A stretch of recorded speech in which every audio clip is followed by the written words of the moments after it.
You're listening to Hurrdat Sports Live. Well, if Otani doesn't pitch, Bench drives one to deep right field. Adele back at the wall, leaping, it's gone! Home run! Carson Bench homers for the second straight night to put the Mets back in front. Smoked up the middle. Oh, my! Oh, baby! McLean to right. Deep gap. Gone! Ninth of the year for number 9. The Mac attack with a 2-out solo shot. Drilled to deep center. Petey Halpin on his horse. Oh, he made the catch! And let's hope he's okay. He went full speed, never gave an inch, and plowed into the center field wall. He hangs on. It's Abreu. Torches it into right field. Montgomery looks. Abreu has done it again. 20th home run of the season. Red Sox expand their lead. Welcome in, Hurrdat Sports Live, presented by Next Gen Mail Medical. That's DB. I'm Ravi Lulla here at Hurrdat Sports HQ. What's up, DB? Time the frick out. Yeah. Why is it so? First of all, I can't hear you. Yeah. Is that me or I can hear you. I can't? You can't hear me at all? Yeah, it just feels like you were yelling. Oh, sorry. Well, I think Avery was messing with your dials over there. She might be a little Avery like gum? She might be a little hard of hearing. I'm not going to answer that question. Oh, yeah, because it's a... You know what Rico said the second he walked in? Avery didn't answer my question yesterday. He just comes in and goes, Avery, name a black guy. She never answered it. I'm offended. Wow. So how you guys started? That's how he started. Look, I don't care who's sitting in that chair. We're having fun. I was chomping at the bit to see her in this capacity. I didn't get to hear a ton.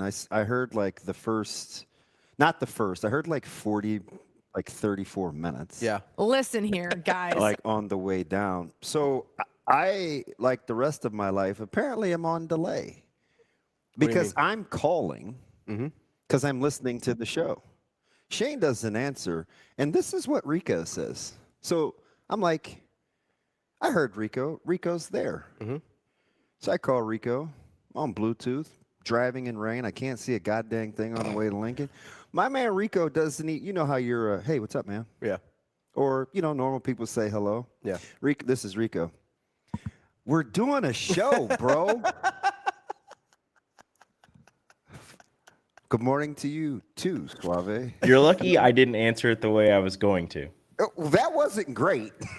How are you going to answer it? And then I go, What do you want? Well, I was about to say. And then I go, hey, do you guys need me or not? And he said, like a whiny, like KJ who didn't get enough cereal. He was like, no, we have the Washington guy on right now. I was like, my bad. Goodbye. See, that's why I'll mess around with the phone.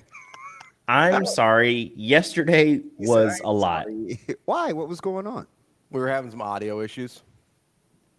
Oh, really? Yeah, it was. I'm glad you waited till I was not here because that stuff frustrates the poop out of me. Yeah, you wouldn't have had a good time. We were trying to decide whose fault it was, and by we, I mean I was trying to decide whose Let me fault it guess, was. you blamed it on liquidity. No, I didn't. I gave 4 options, equally as likely to be at fault. Shane, did you feel like you were unfairly represented?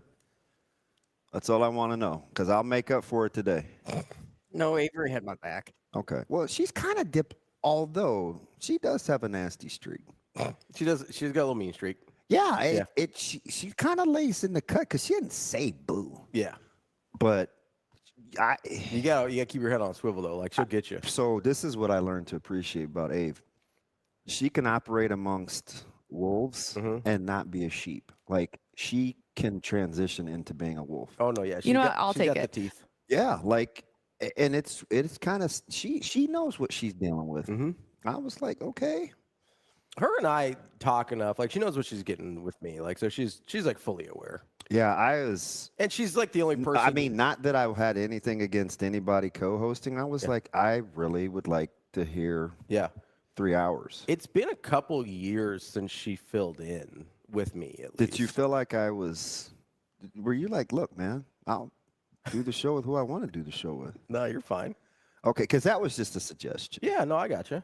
It was a good idea. She had been at Lincoln with all the interviews and stuff. And she, like, I would have probably, well, clearly, because we're different, I would have attacked her from a couple of different angles because I know kind of what she's sitting next to me in the press room in the Big Ten Media Days. And she's obviously in our tech strand too. So I was like, this could be interesting. Because I think the things that she's interested in and in general are things that kind of the lay people don't understand about what this team needs. Like what? Like, we talk a lot about, I don't even know what we're doing having sports this early, but I mean, we talk a lot about, well, this person's coming back and who can play this position and, you know, these physical battles. I don't really think that's as critical to this 2026-27 team as normal. I think the things that ail these guys are things that you cannot see. So for as bad as they looked at times last year physically, I still think the catalyst was emotions. We did talk. They're not near as bad physically as some of those performances on paper. And I started thinking about this after we started crunching all the numbers in the red zone and rushing attempts. And then somebody asked me on a board about quarterback run game and why was it so bad. And it just, you know what I'm going to do? I'm going to look at tape. Right? And I'm like, some of it was skill, right? Like, I'd like to have a little better here, a little better here. Sure. But a lot of it is like, I don't know, man, how much you guys really rocking with this? Yeah. And then Jameer Khan. And we didn't go have a plan last year. Said something that I was like, I tried to tell you guys. And it's not like I'm not like, hey, but I can see. I've sat in enough meetings. Well, and also, and I'm like, somebody finally said the quiet part out loud, and you're not. And I like the fact that JC, he owned it, right? He was like, man, some of that's on us too. Yeah, he said the coaches knew what they were doing, but like we weren't ready. We didn't have a plan as players. This didn't like. And that to me that indicates either a emotional or just some sort of mental hurdle, right? Like it may just be, hey, I'm not confident in what I'm doing. Yep. It might be emotional, like, hey, I don't trust my teammate to do what they're supposed to do. And you have to get to a point, maturity-wise, where you can push through being uncomfortable. Yeah. Right? You have to be able to. There's no mythical age that happens, right? I'm in my 50s. I'm going through the exact same thing. Yeah. I just have more experience. Yeah. You've got more to draw from. Right? But I'm not. The last 3 weeks, would you call me comfortable? I would not. Yeah, I'm not comfortable. I would not. You know what I mean? So at some point, though, you have to be able to full send without like having all the facts. Right. You just got to be like, hey, this is what I know. I got to make a decision. Let's do it. So that's that's why I was exceptionally giddy. Not Josh, although all he's clear of that hurdle. Yeah. Over watching OTAs. And I'm like, you have to learn to push through coming out of the back end of lack of success. Yeah. All right. You know, when we went and studied Army and how they attack the weight room and pushing through failure and how they don't end on it and you finish reps, like they have a very unconventional way of attacking the weight room. We took, we at Westside took a lot of ideas from how Army approached the weight room. And I think hopefully we'll see dividends here this season. But anyway, like this whole mindset we had this fantastic conversation probably about 3 or 4 months ago about the chicken or the egg of needing to be in tough situations to push through tough situations, or do you have to have the acumen or the mental makeup, and, like, demeanor to, like, at a certain point, do you either have the skill set to get through those tough situations or not? Or do you need to be in those situations and come out of the back end? Because there's 3 things we heard all off season. Just the whole shut up and work thing, which was evident. Coach Rule spent, I felt like, an inordinate amount of time about what has to happen in close games in fourth quarters. So that's clearly a thing. Yeah. Right? Then, I don't know if you guys got to it, but then there was what's happening in the weight room in the offseason with Corey Campbell. Yep. A lot of grit. And I was like, how many times did you hear that word? A bunch. I stopped count. I didn't keep count, but it was a ton. So yeah, we're working a lot of grit stuff. Did you go through the Corey Campbell thing? We haven't yet. I waited for you because I wanted you. Oh, that's nice. You finally did something kind. I'm always kind to you, DB. At least when we're not on the air. Hey, Shane. When your garage hit the skids, do you remember that? Oh, like it normally does, yeah. And you were stuck? Mm-hmm. I mean, you could, Kobe. That's up to you. What did Kobayashi say? Well, he's being a little inappropriate. What did he say? Well, all right. What's my man? He said, "Bring Avery back. I can't call DB a rocket." What's a rocket? Somebody unusually attractive. Oh, is that Avery? That's what Kobe is saying. And I said, well, you could call DB a rocket if you really wanted to, Kobe. This dude said, "Bring it." Dang, Kobe. I'm out again. Are you sick of this relationship? No, Kobe's just, I mean, there were some people in the chat that were being a little horny yesterday. That's all I'm going to say. Come on, man. They were. What do you want me to say? Come on. I was just like, you got to. I literally, I texted Austin. It was like 8:20. And I was like, brother, why are people this horny in the morning? According to studies, that's peak testosterone. That's true. We know this from our friends at Next Gen Male Medical. They told us about it. Oh, and Rico, don't act like you don't wake up with those little pup tints. Relax. Like, whoa. I don't even mean it like that. I'm just saying, like. Kobe says I was respectful. So respectfully calling people rockets. Is that? That might be I know what it means. I don't know how common it is amongst youth or if that's like a Kobe term or what, but I'm familiar. TB ain't a rocket. No, but I do like Elton John.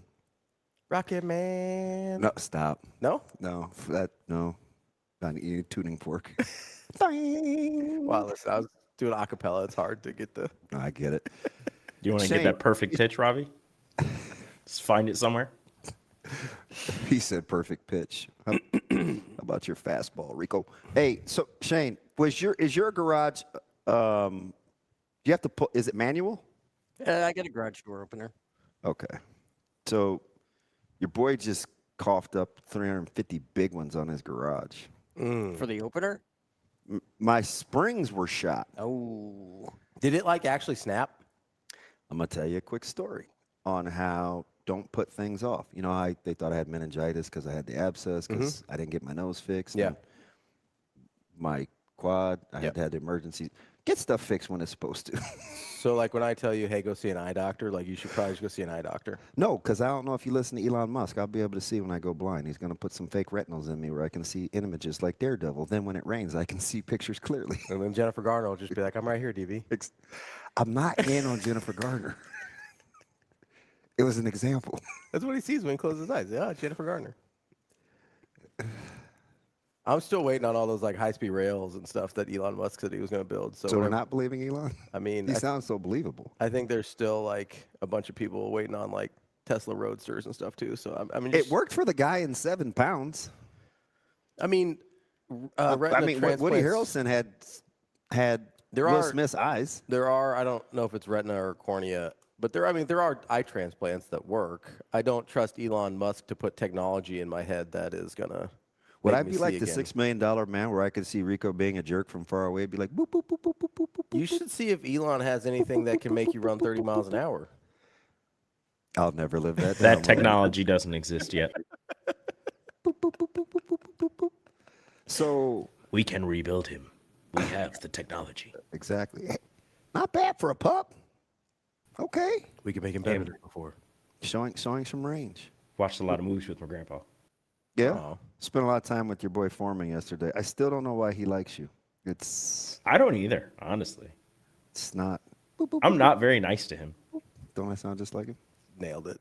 Thank you. So you're messing with your garage spring. So for like 6 days, probably, a week, I thought it was the eyes. You know how your things talk to each other on the bottom of like your the garage? sensors? Yeah. Yeah. So, I screwed it in. I made sure the lights were green. But you'd have to use the remote control. What I do now? It's not you. It's the chat. They're crazy. Yeah. Like, hashtag be kind. Okay? Get your boy some slack. So, I would, like, hold it. And then it would be stuck. And I would always do it. And I would be like, sometimes Zoe would be with me, and she was small enough. I was like, hey, Zoe, fix the eye. Like, I taught her how to do it, just in case it got. So, for whatever the reason, I just got sick of doing it. So I got a guy, and he is like my new best friend. But anyway, he can do everything. I like he's just, everybody needs a guy. Yeah. But he was a connect from Lupe Fiasco. Okay. Who I saw yesterday. And Lupe's going on a vacation. Lupe must have done really good putting his money away. Yeah. Yeah, my man Lupe. I never see him go to work. But Lupe doesn't want for much. What? Well, we work different now. I'm not around all the time. Like, I never see him go to work. Anywho. It just hit me funny. I mean, maybe Lupe works from home. I don't know. So Maybe he's got one of them remote jobs, yeah. There's like 4 years nobody saw me go to work, and I was working. So Maybe Lupe has some underground tunnels. I don't know. Lupe's a stud. I talked to him in front. He's one of those few neighbors that I can like talk to outside by my. If you guys don't leave me alone, I'm not here for this. Okay. Okay. I got your back. You haven't said a word. I mean, it's a silent back, but That's totally on me. Okay, so Lupe's on vacation. He hooked you up with your garage No, guy. he's not leaving till the 11th. Oh, okay. But anyway, so we're going. Yeah, Lupe KP. He is the plug. I'm serious. That's not what he means. That's not what he means. Oh, You can't say that. are you guys making fun of me again? No, we're not. That's not what he means, though. is that another rocket term? Oh God. No, That's what the tunnels are for. that was only one of the two jokes I was making. Plug is a drug distribution term. Yeah, I'm aware. Okay, yeah. So I mean, I'm just. He's black. He knows. Look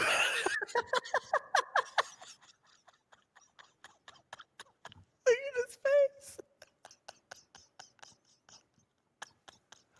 I'm 100% sure you can't say that.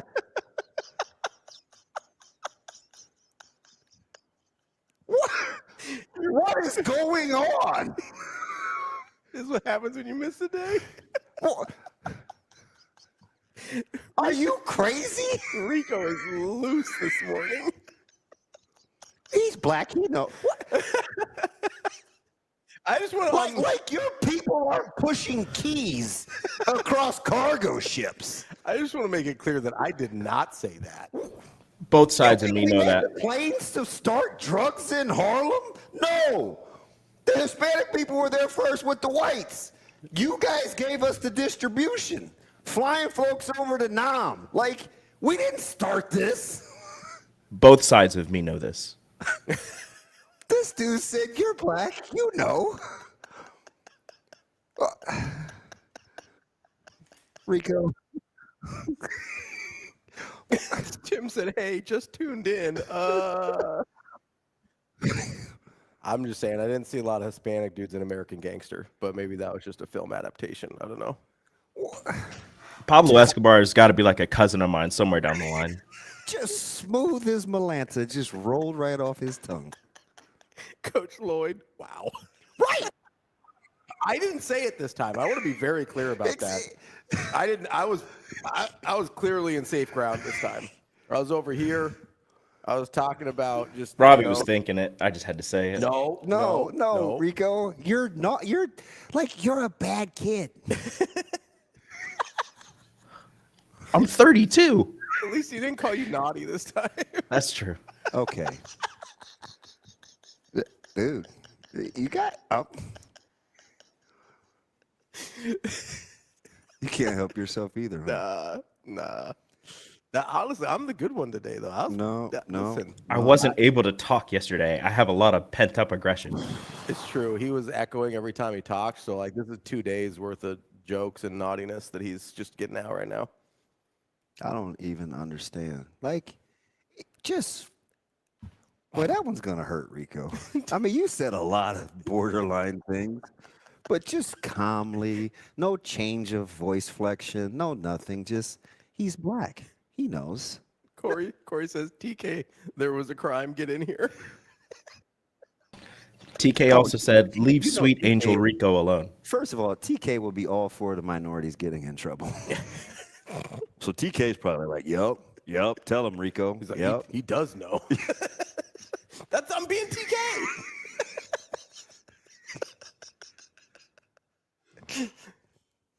Okay. TK knows all about plugs. Okay. That's what he does for a living. It's fine. On the other side of the law. So anywho, Lupe got you a I was garage door doing guy. that for like 6 or 7 days. Mm-hmm. Having Zoe adjust the thing? Yeah. Okay. Up and down. And so my guy, he's working and he's like, yeah, I can save you a little money. It's gonna be about $350 though. Mm-hmm. I take Venmo. I was like, oh, we're doing this now. How about an invoice? No. Can we do like a net 60 situation here? So he's like, yeah, a couple of things. Like, I just want to share with you. I'm glad you called me last minute because he's basically 24 hours. Mm-hmm. And he was like, one of two things or both were going to happen. You're on the verge of burning out the motor. Not great. And I was like, More expensive. Yeah. Just adding to the cost, in addition to the springs. And he's like, oh, yeah, worst shit, could have died. And I was like, how? Yeah, man, those springs are crazy. He goes, yeah, when the springs go, the door just drops. And I was like, oh, what's that Venmo again? Yeah, I'm sorry. Was there a dash in there? So now it's super quiet, and I can get in and out. And I wonder, that's low-key a funny Venmo joke. So sometimes Lupe would say, hey, your garage door's open. And I was like, I'd look at my Q code on my phone. I was like, no, it's not. I was like, I'm quick to blame somebody. I'm like, oh, who left the garage door open? I closed that thing when I left. But yeah, so that's how I'm just happy to be here. I wasn't even talking about that. Strolling in at 6:58. That's about right. Shut up. Rico, I'm shook. I asked if you were coming. You said yes, so I knew you'd show up. Yeah. At some point. Do I need to apologize? No, you're a bad kid. You're not. No. No. The thing I was talking about is sometimes the springs will snap and like shoot off into your garage. He did say that. So that can kill you also. He's fixed a ton of places at like Pepsi or FedEx or like with the big ones. Yeah, and he's like, it's dangerous. But that's like I get in my car before I open my garage because of that. I don't even know what that is, Corn Raider. Are you being serious, or is this another inside joke that you guys will all be? I don't know anything. I don't know anything about. I know you don't know. I'm not a maintenance guy. I always have to call a guy because I can't do anything. Rico, should I know how to oil my springs? I have no idea. That seems like an old person joke, but I'm not gonna go there.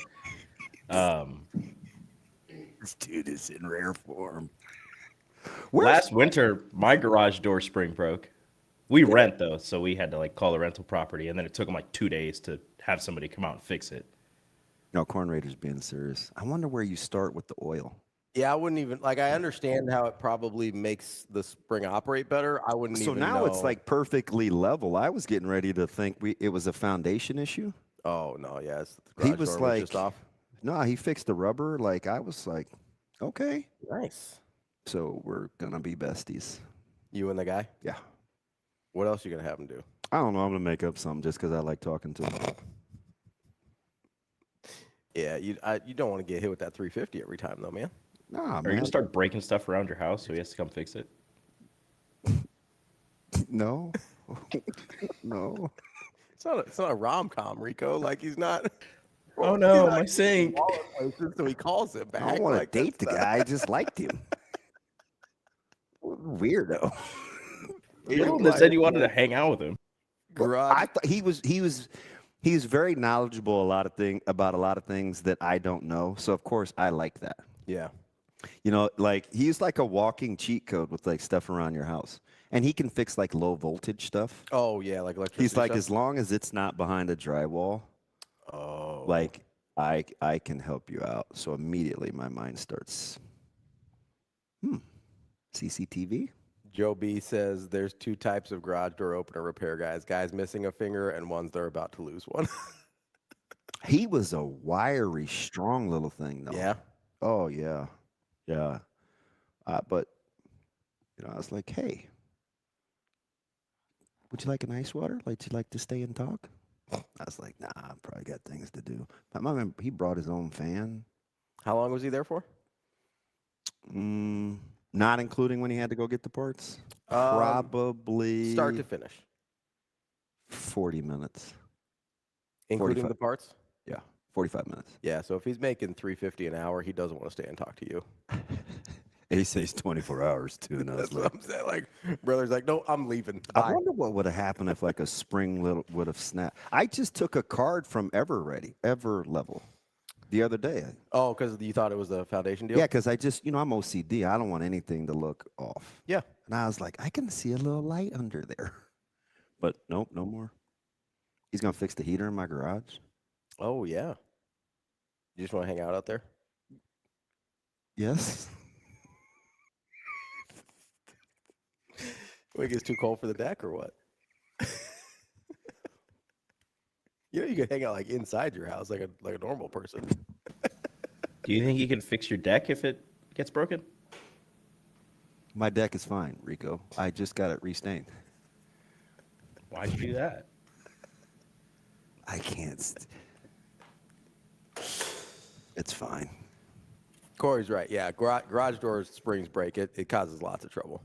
Got lots of problems. Yeah, he said I was very fortunate.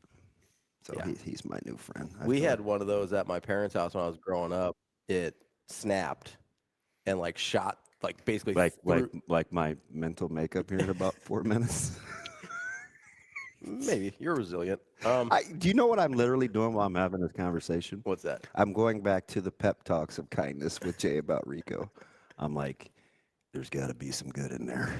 There's got to be some good in there. And I was like, no, there's not. He sucks. I was like, there's got to be some good in there. And I was like, no, I'm not. He sucks. So there's like this internal battle. There's 75 things going on in my head at once. And they're all around wanting to kill Rico. Hey. Hey, look, DB, look at me. He says, hey. DB, No, look at me. Rico, you started it with the whole rocket stuff. I didn't start that. Rocket Man. He's the one that can't sing. Big Elton John guy. Listen, acapella is hard. How do I Excuse me? say goodbye? Which one's that? Is that Elton? That was Boys to Oh, Men. so that's not Elton John. What are we talking about here? Boys to Men, Sans the crazy dude with the deep voice that they kicked out. Boys to Men. What were they just on? And they were like in their own world. Oh, All-Star Game. Yeah. Yeah, El Haribe. Well- Exactly, Shake and Bake. I am. A lot of grit. A lot of grit. Anyway, back to that. Back to the lab again. Yeah, and I was saying like in the red zone, like the smooth non-transition. Speaking of grit, DB. No. DB, I think you are an attractive young man. What do you mean? Cody's killing me. Absolutely killing me. Would you rather be a rocket or a plug? A plug. All right. I want to be the guy that people go to when they need something. I spent 3/4 of my life being that dude. Somebody needs to plug me. make sure that I'm got resources that I need. Yeah. People helping you out. I'm done, man. This freaking thing. It's fine. He left. I know he did because he's an idiot. It's fine. So we're talking about Corey Campbell. I'm gonna be talking to myself here in a second. I already am. Look, he's so stupid. He's back there laughing, choking on the floor. I think he's dying. I can't stand him. I think he's dying. You want me to change the subject? No, he's. Where's Austin?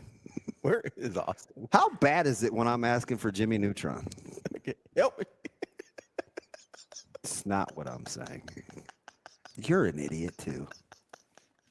I'm the good one this morning. No, you're not. I think I am. No, you're not. Are you sure? Yes. You're not. I didn't even say anything. Oh, here we go. Here we go. Yes, you did. I walked away because I didn't want to say anything. Voice where he's trying to appeal to me. Yeah, because he knows I kind of like. No, you're not really like Zoe. Just trying to reel me back in. I did my best not to do anything. I tried. But I guess my best wasn't good enough. So here we are back where we were before. We're back to being strangers. Which one? Who's that? I don't know that one. Of course, because he's black. That's not true. Do you like black quarterbacks? Yeah, I think they're great. Some of them. Some of them aren't good. Just like white quarterbacks. Some of them are great. Some of them are not good. Anyway, I want to take a quick break. Okay. Unless you just want to roll into what Corey Campbell said. Let's take a break. Let's reset here a little bit. You go home. Get the other guy back. Get the anti-DEI hire back in here. I feel like with this show, he's the DEI hire. That's true. That's true. Shane and Austin are outnumbered here. Yeah. Get the other guy back in here for some white balance. You do realize it would have been much worse if he was here. I don't know. I don't feel great right now, so I would like to put that to the test. You're like, it might not be better, but at least it'll be different. Guys are lucky I'm cool, man. What'd I do? What don't you do? I was just sitting here. Like a great big spoon just stirring the flipping pot. I'm just over here trying to eat my Cheez-Its, man. Why are you double bagging it today? Well, because they're little bags. Little bags, see? Such a child. I'm hungry. Richard Head. That's DB. I'm Ravi Lulla. We'll be right back. More Hurrdat Sports Live.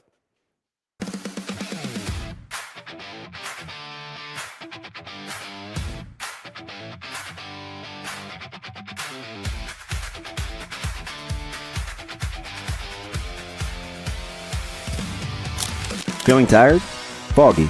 Just off? At NextGen Male Medical Clinic, we offer hormone evaluations, peptides, supervised weight management for men and women. Most insurance accepted. Schedule a visit at nextgenmmc.com.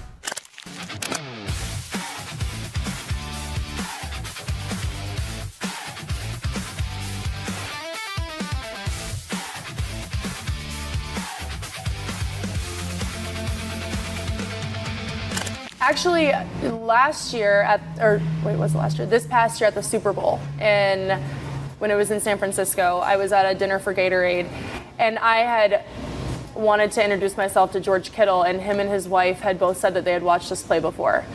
So that was a really cool moment, and I actually saw Claire at the World Cup. What was that, 2 weeks ago? So that was a cool moment for me, because I'm like, see, like, these people are seeing it, like, they're watching. I would say that one was pretty cool for me, and I also think Claire Kittle is just like the coolest person ever. I think she's, excuse my language, I think she's a badass, but that was definitely a cool one. And then Tom Brady, probably. Ooh, I know that is cool. I know Tom and I have some connections to Michigan. Obviously, he played there. My uncle is the AD, godfather. And I believe that he knew my dad to some capacity, so I know there's a connection there. But that was pretty cool. He shouted you out in his Instagram story too. Yeah, he did. That was cool. It was cool.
Welcome back, Hurrdat Sports Live. That's DBM Ravi Lulla here at Hurrdat Sports HQ.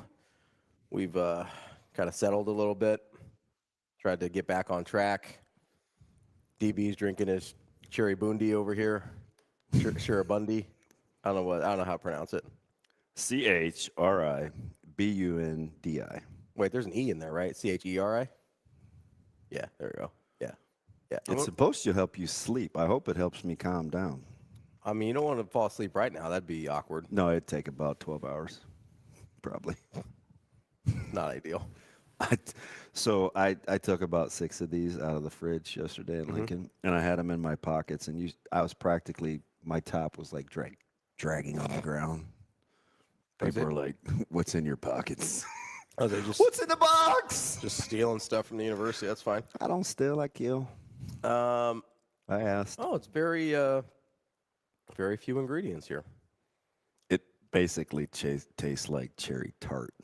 Well, that is the number one ingredient, so that would make sense. Tart cherry juice. Okay. Not from concentrate. Water. Apple juice concentrate. Can I smell it? Yeah. Okay. I didn't want to just like stick my nose in your. I know. That's a pet peeve. I'm glad you asked. It does smell very tart. Yeah. Yeah. It's going in my water. Are you mixing it with anything over there? What do we got? I'm like other. Club soda. Yeah. Because that would be like, it seems like a lot to.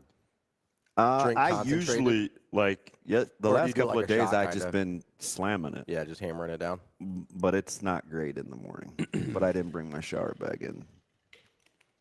I did bring it in yesterday. I did a sit down with Kyle for the network, and he goes, so I was like scrolling through my shower bag, and he's off to the side, and he goes,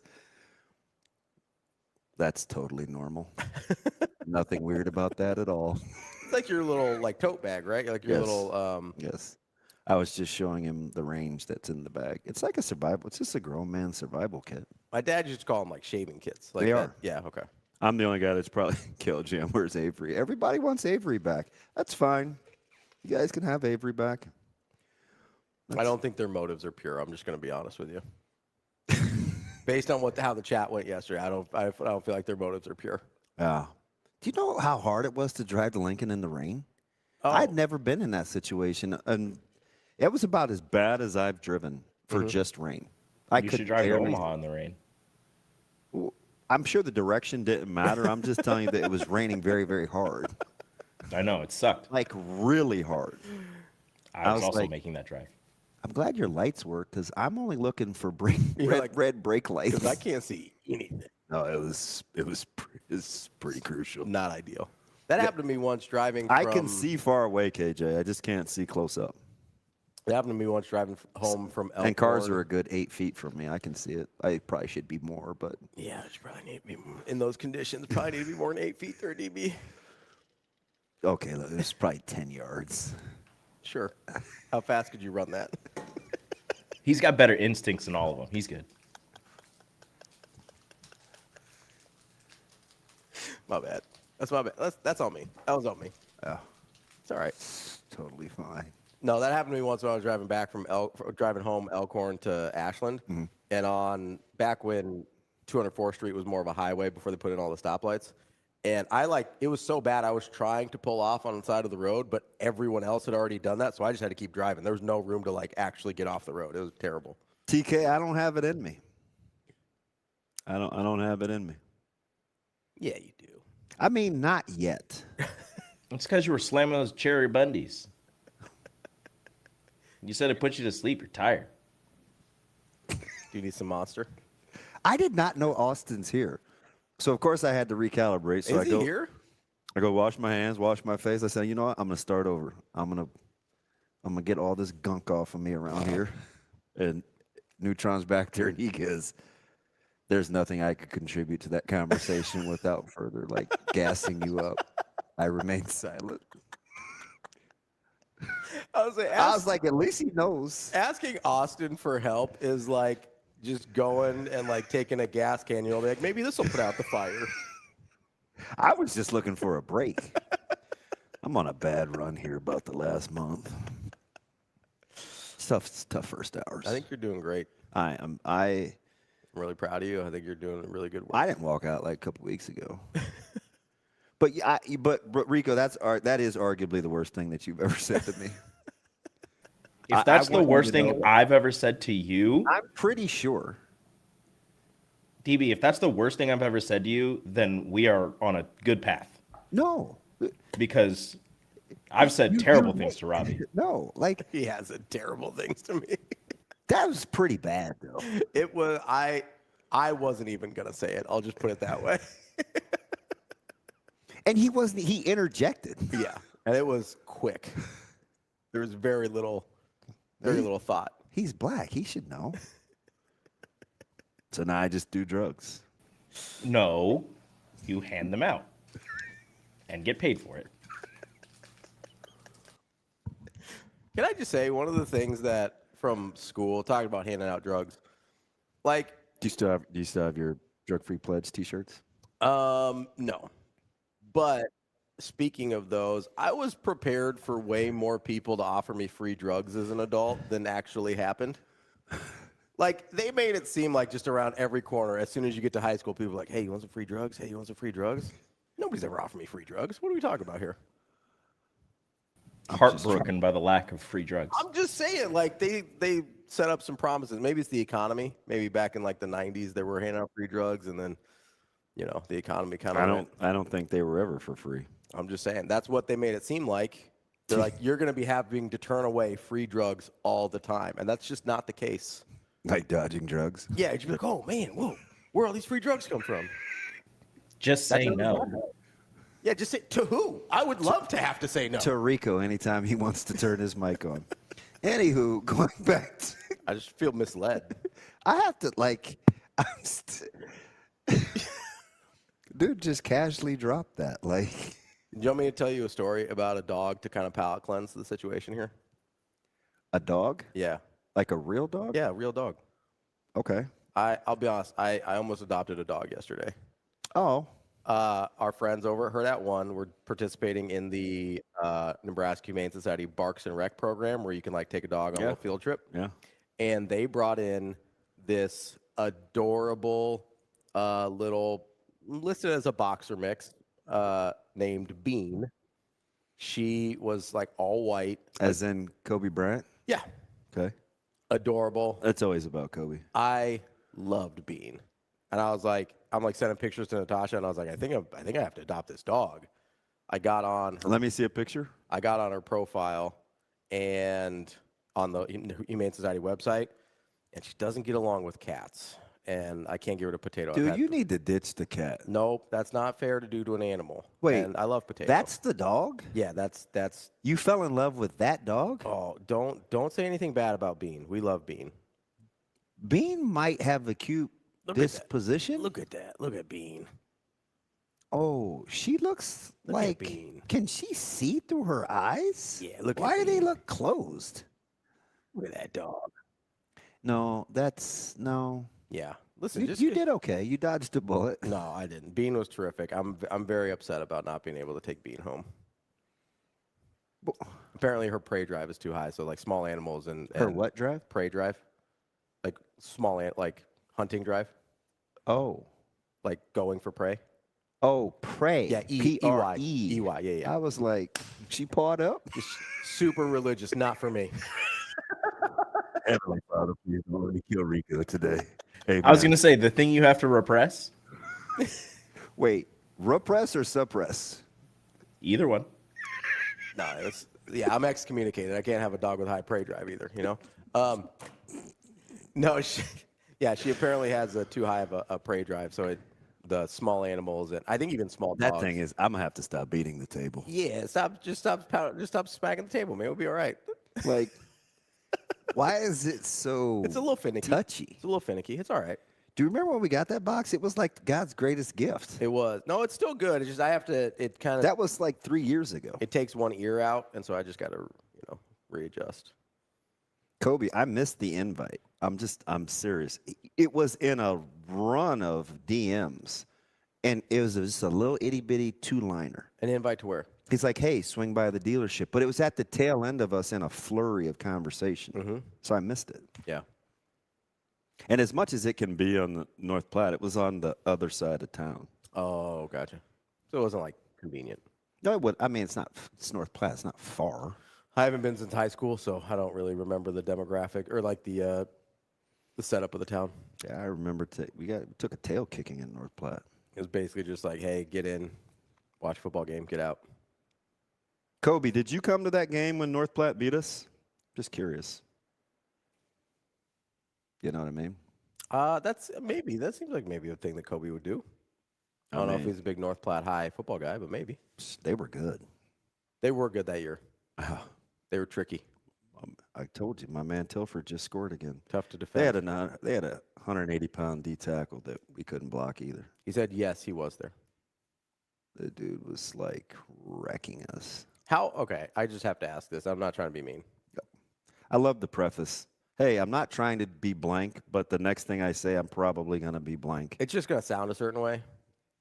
How frustrating it is for you. Dang, Jared, you too?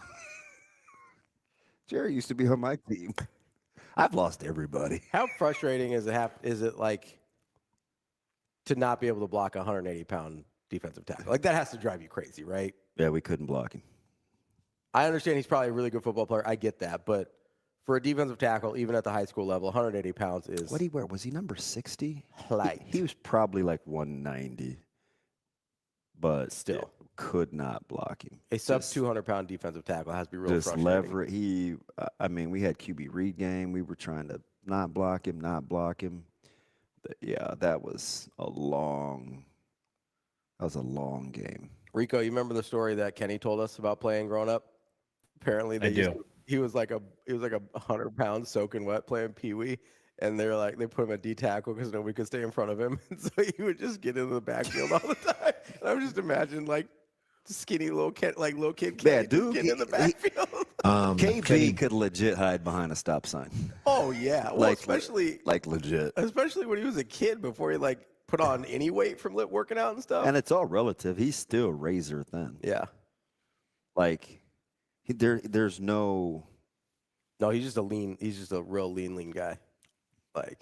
Must be rough. He told me when he was getting ready for the combine and everything that he had to he was chugging water and stuff to get his weight up and right before the weigh-in. He's like, I felt terrible.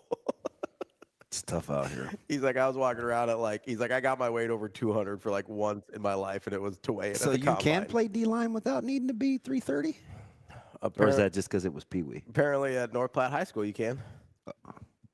What? Well, you have to bring it back to North Platte. We could have just brought it back to KB playing Little League. Oh, my bad. I played D-line in 7th grade. Oh, zip it. What were you weighing in 7th grade, Shane? Any idea? 64 pounds. I don't remember. That was the right? Theory, though. What's that? He's had to be under 100 pounds in 7th grade, right? Oh, yeah. He's 100 pounds, and he wrestled in high school at 98 pounds. That's crazy. Shane, did you graduate 100 pounds? Yeah. No, you didn't. Nice answer. What? Are you guys on crack? What is wrong with you people? Yeah. What do you mean, you people? You act like I asked him how to solve pi. Yeah. Just answer the goddamn question. Okay. I was a D-line stud. I mean, there you go. Corn Raiders has a translucent 64 pounds. What do I think about Fernando Mendoza? He was probably a stud, but not a D-line stud. Rico. Hey, Shane, what do you think about Fernando Mendoza? What do I think about Fernando Mendoza? It's okay, Shane. That's why I never talk, because then it comes right back to me. Hey, imagine how I feel in having to talk. Can't get away from any of these idiots. You don't even want to. Yeah, I probably was. I was little. I was small liquid thoughts. Flaky Jake, I'm not talking to you. He's on me about the Dodgers, who, by the way, are trending all over social media.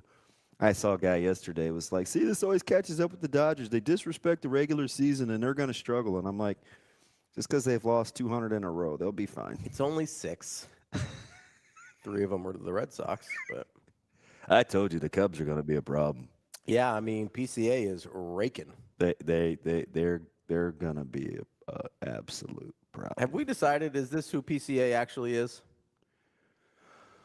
Yeah, I think it is. Okay, because last year was the blip, right? And he's a streaky son of a gun. He is super streaky, but like it was a pretty long bad streak last year. Yeah.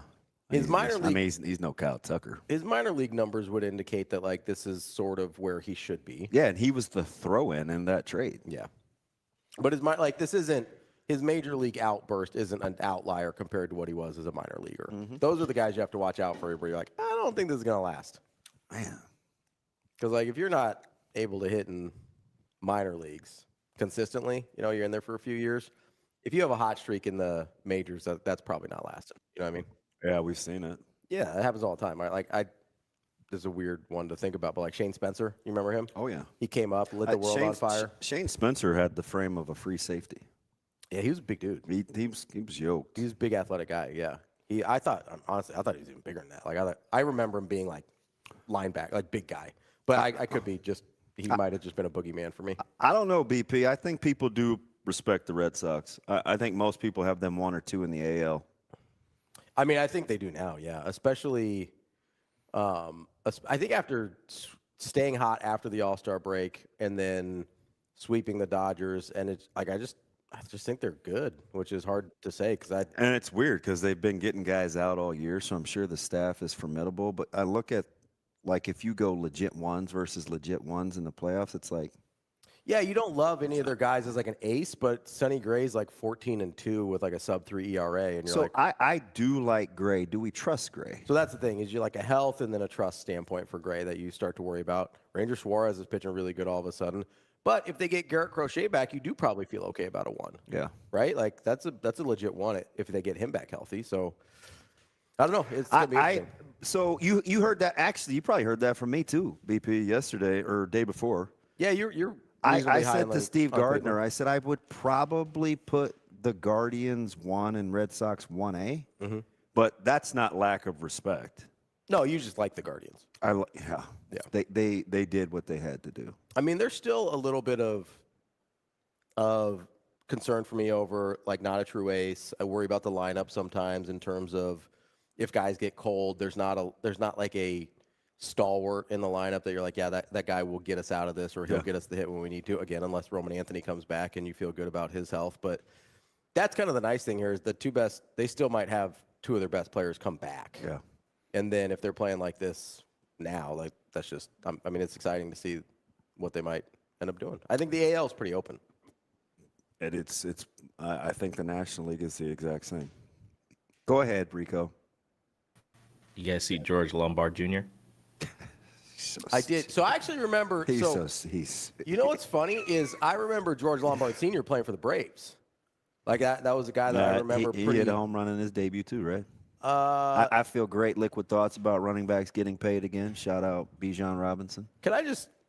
I don't really need to ask permission because I do this anyway. But can I just take a little victory lap on running backs getting paid? This has kind of been a thing I've been on for like a year and a half. Longer than that, but go ahead. You know what I mean? Like I'm not here to validate you. I think you're kind of an idiot, but I know. But you were right about that. I was right on this one. I was like, hey, really good running backs, more valuable per dollar than mediocre quarterbacks or high-end wide receivers. Yes, exactly. Where it's like, hey, I mean, are you really paying Zay Flowers $40 million a year when I can get Jonathan Taylor for 20?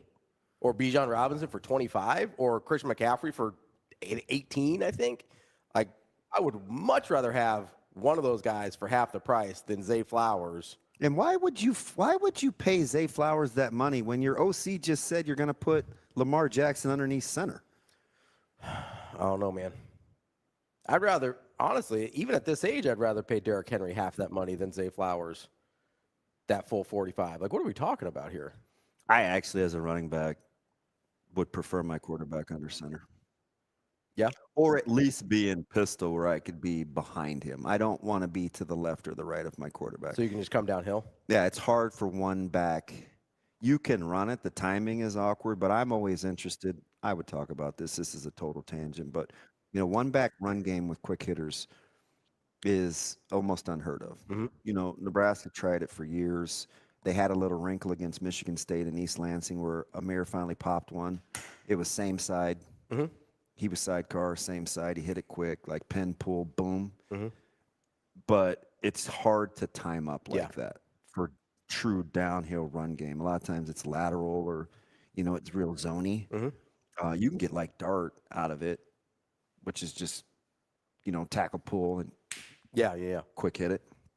But could you go like movement tight end and almost use that as your puller on something like that? Yeah, you could kick out, and that's closer to like zone, which is different than dart. Yeah. But I mean, if you're just doing same side, you can insert. Yeah. Right. That seems like the easiest way timing wise. And there's a couple of different places because then you can run RPO off of it. You know, Nebraska had one yesterday. They have some RPO stuff off of that action where it's like, if your QB can run, it's a headache. That's one of the things, and we'll take a break here. When we've actually got glad we got to Corey Campbell. We will. We got time. Plenty of time. It's a long show. Do we? We've got Tim VERGHESE today because he's unavailable tomorrow. So we've got him today. We didn't want to miss him this week, so we'll talk to Tim VERGHESE in a couple minutes. I want you to ask Tim how he feels about being on everybody's show all day, every day now. I think it's good reps for him, you know? Just good reps for him. Not like, you know, it started with just one show that hey, I heard really big affinity for him, and then everybody's like, wait a second, that guy's pretty good. Where'd he come from? Why would I trust anything he says? Now he's on everybody's show. Oh, man. Hey, do you still think I'm crazy with regards to my hot take? Which one was that? About late day signing coups? You're gonna have to fill me in here. That guy down in Louisiana. Oh no, I never thought you were crazy. That was 3 months ago. I never thought you were crazy. I was on board with that. It seems like maybe there's smell that. Is that smoke? Might be a little smoke. You smell that? I'm holding out. You talk about a victory lap. I'd be like, I'll say that would be one hell of a call to make at the time. Yeah.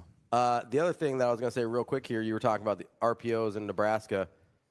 It's not the guy necessarily, I thought, because he came in and transferred this year. But do you remember what I texted you when we saw TJ Lateef? I think against like Houston Christian. Yeah.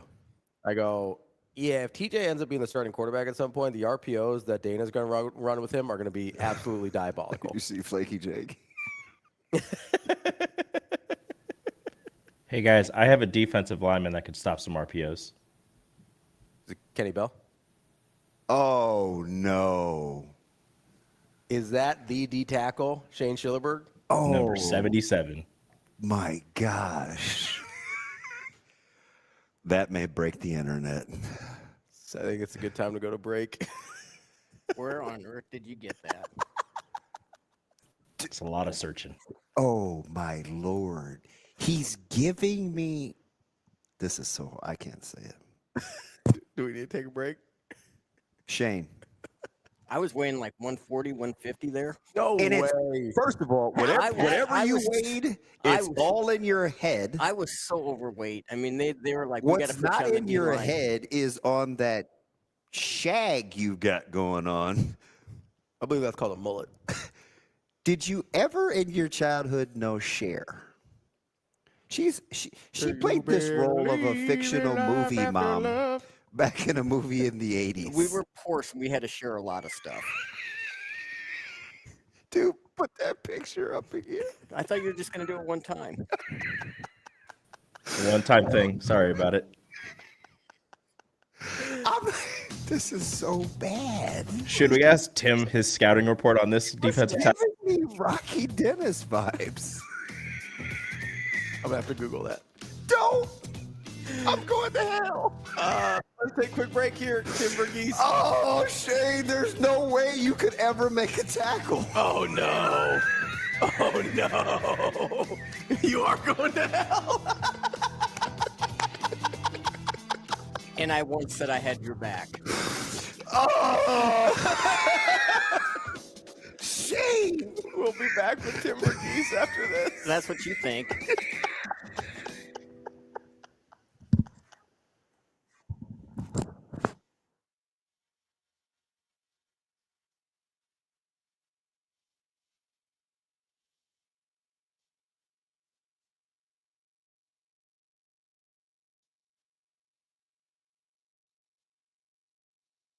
Yeah, you know, I think you create a really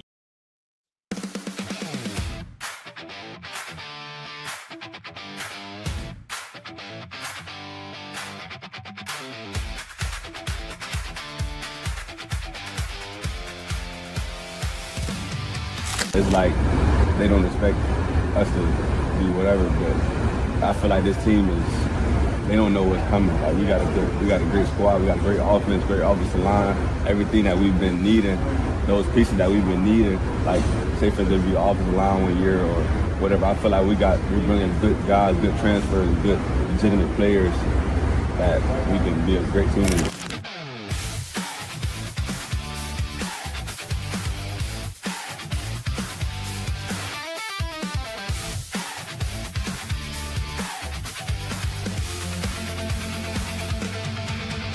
Everyone's talking about peptides.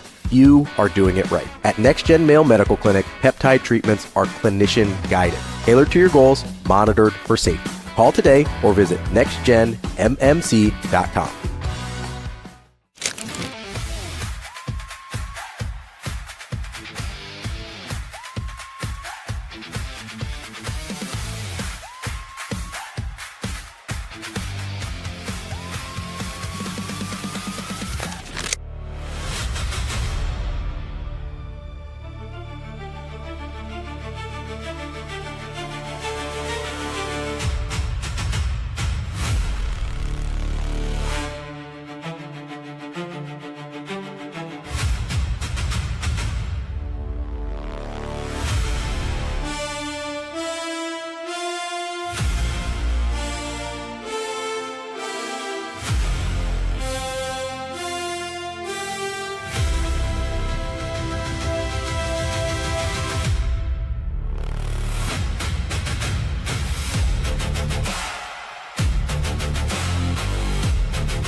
Coaches obviously have, from the sideline view, but there's definitely an element to just seeing it firsthand and seeing it right in front of you, and understanding what offense you're trying to do against the defense you're in.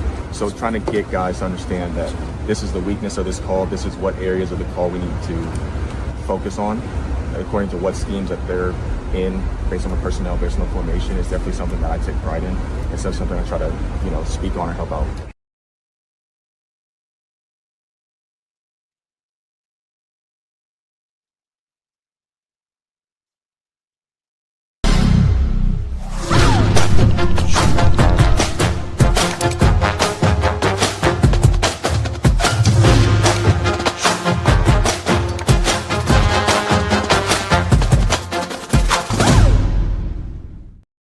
Welcome back, Hurrdat Sports Live, presented by Next Gen Male Medical. That's DB. I'm Ravi Lulla here at Hurrdat Sports HQ. We are joined now by Tim VERGHESE from inside Nebraska. TV, what's going on, buddy? How we doing?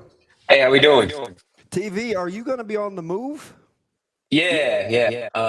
Leaving tonight early, or technically early tomorrow morning, heading out on a brief vacation. So this is like collect your thoughts, reprieve. Yeah. This is get away from the computer for a little bit. Nice. Everybody's got to recharge. Well, I felt like leaving you in Chicago. I walked away from our conversation. I was like, yeah, he probably needs a break. A lot of coverage, a lot of traveling. Yeah, a lot happening.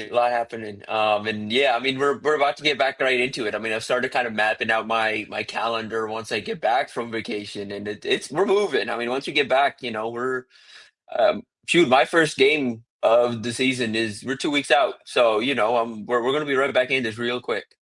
I'm going to play a clip from you from Corey Campbell, and I want you to pit it against, do you think there's any correlation, relevance to all the talk we've heard about what's kind of ailed Nebraska in terms of close games and fourth quarters?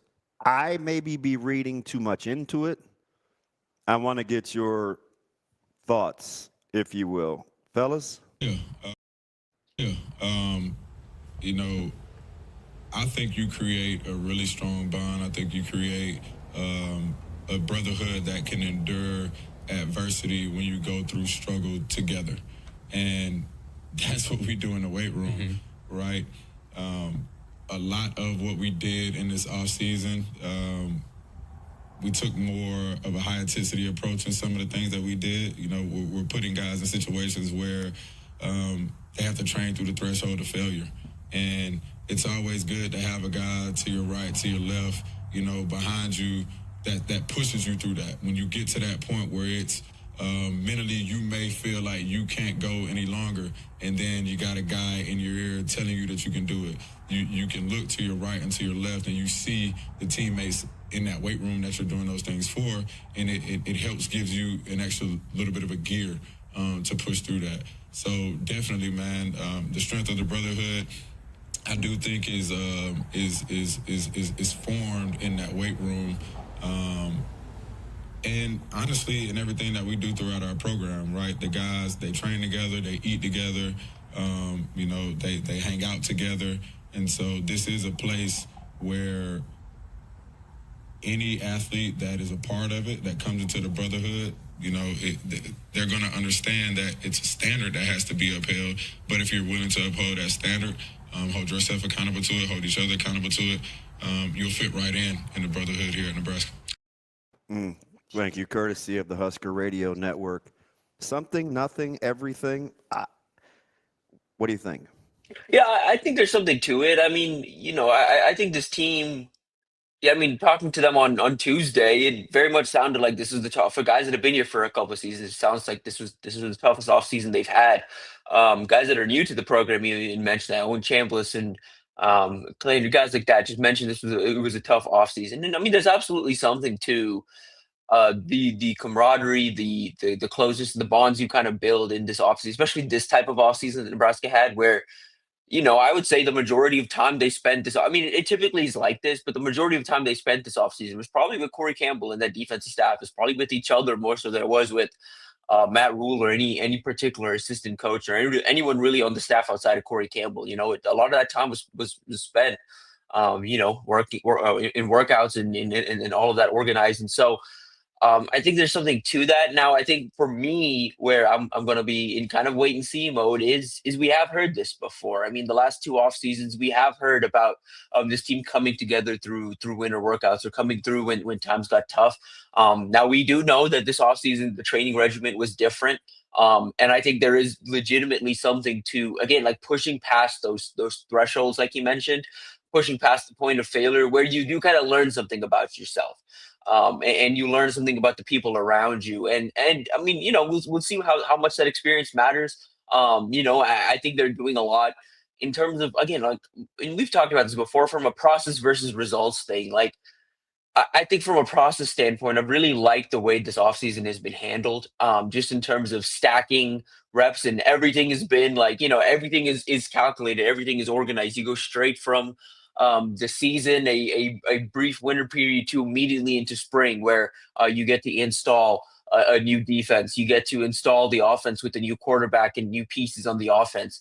And then you have this long OTA period where, you know, I thought they attacked it, and just from what we've heard, I thought they've attacked that well, and I thought the plan for that was good. Again, continuing to learn more about the offense, learn more about the defense, but also I think getting in, being able to kind of get in those reps without necessarily doing it in pads. You know what I mean? It's a way to accelerate everyone's familiarity with each other, everyone's familiarity with the scheme, and how they've transitioned that over into now summer workouts and now fall camp. And so I say all that to say I like the process and how they've attacked this offseason. I think there's been a plan, again, from the jump, on stacking days and attacking days and stacking towards the season.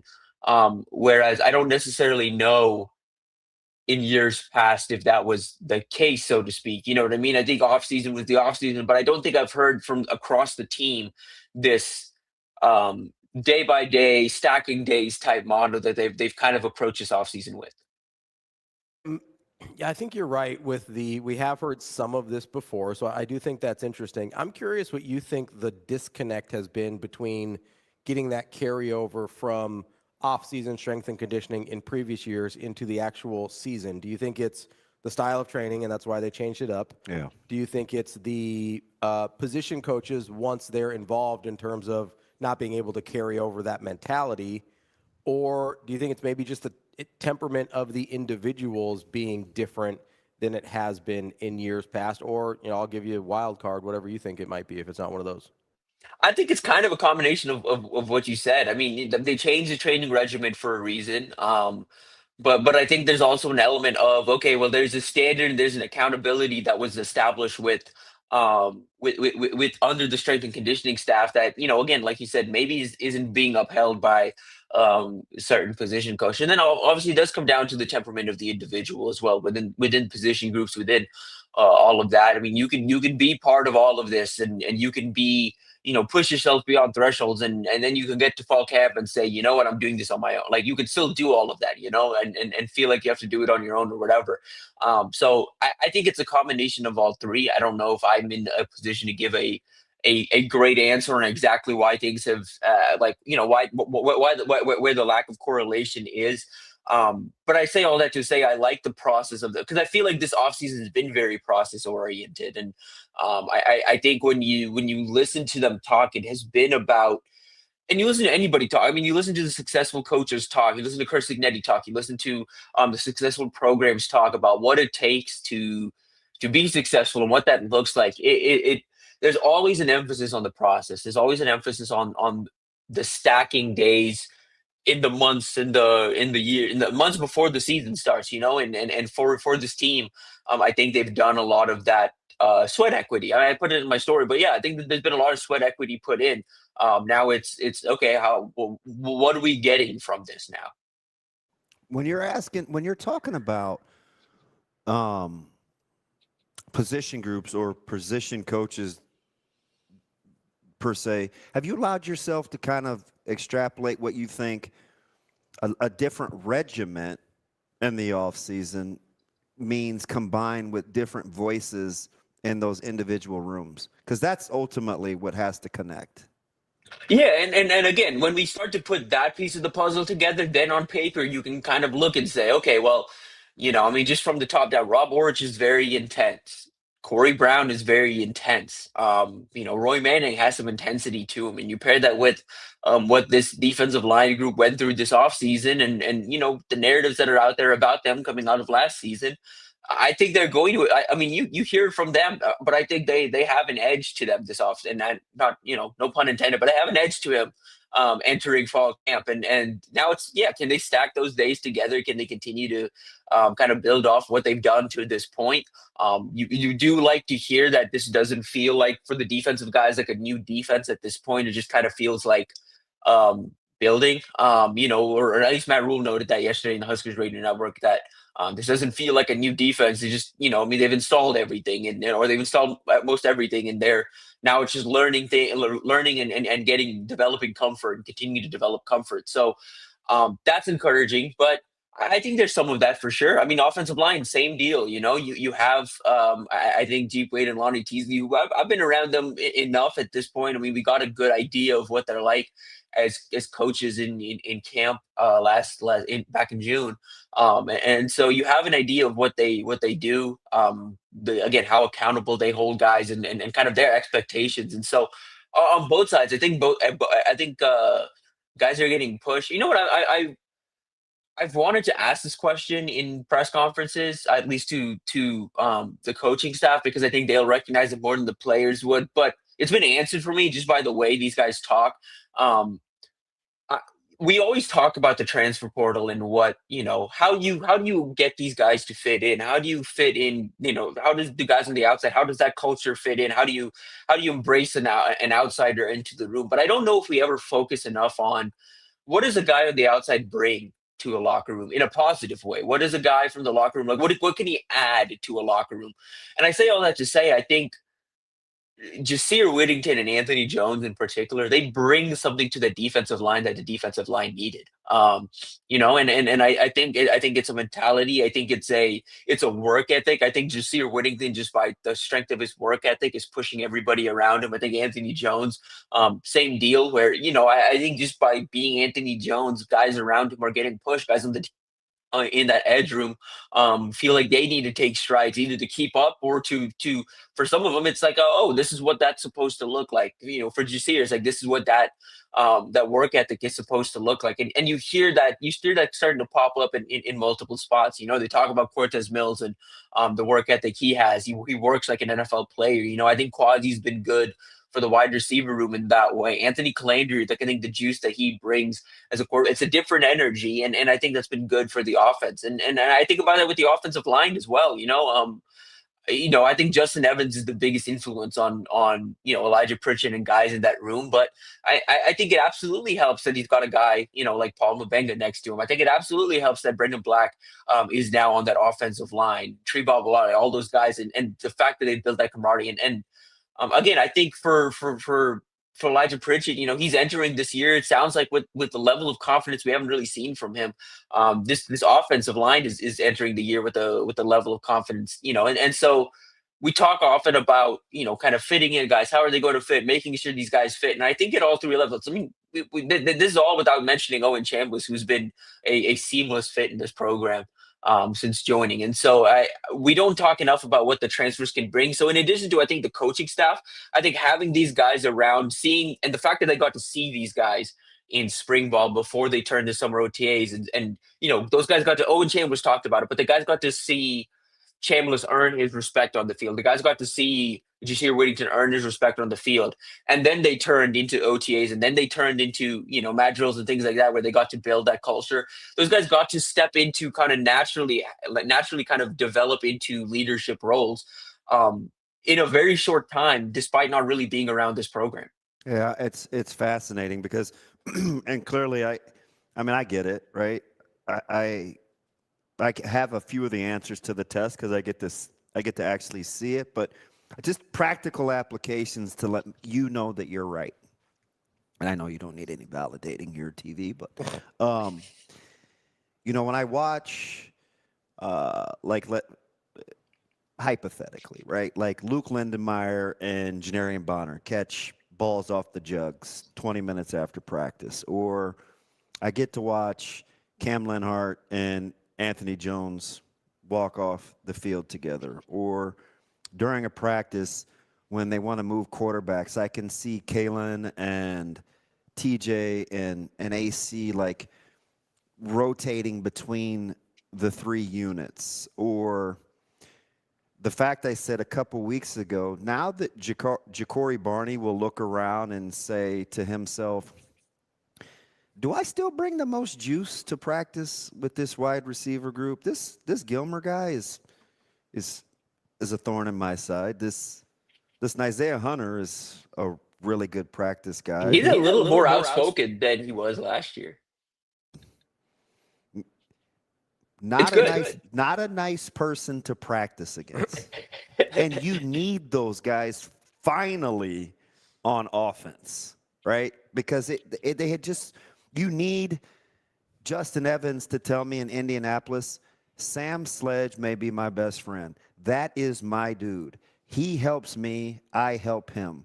Where I can watch Gunnar Gatula and Pritchett like do this kind of symbiotic thing at the tackle spot. Like I know people cringe when they hear brotherhood or they kind of roll their eyes, but you can't lament and use the 90s as a frame of reference without talking about the close proximity of how guys got along with one another, even though they played the same position.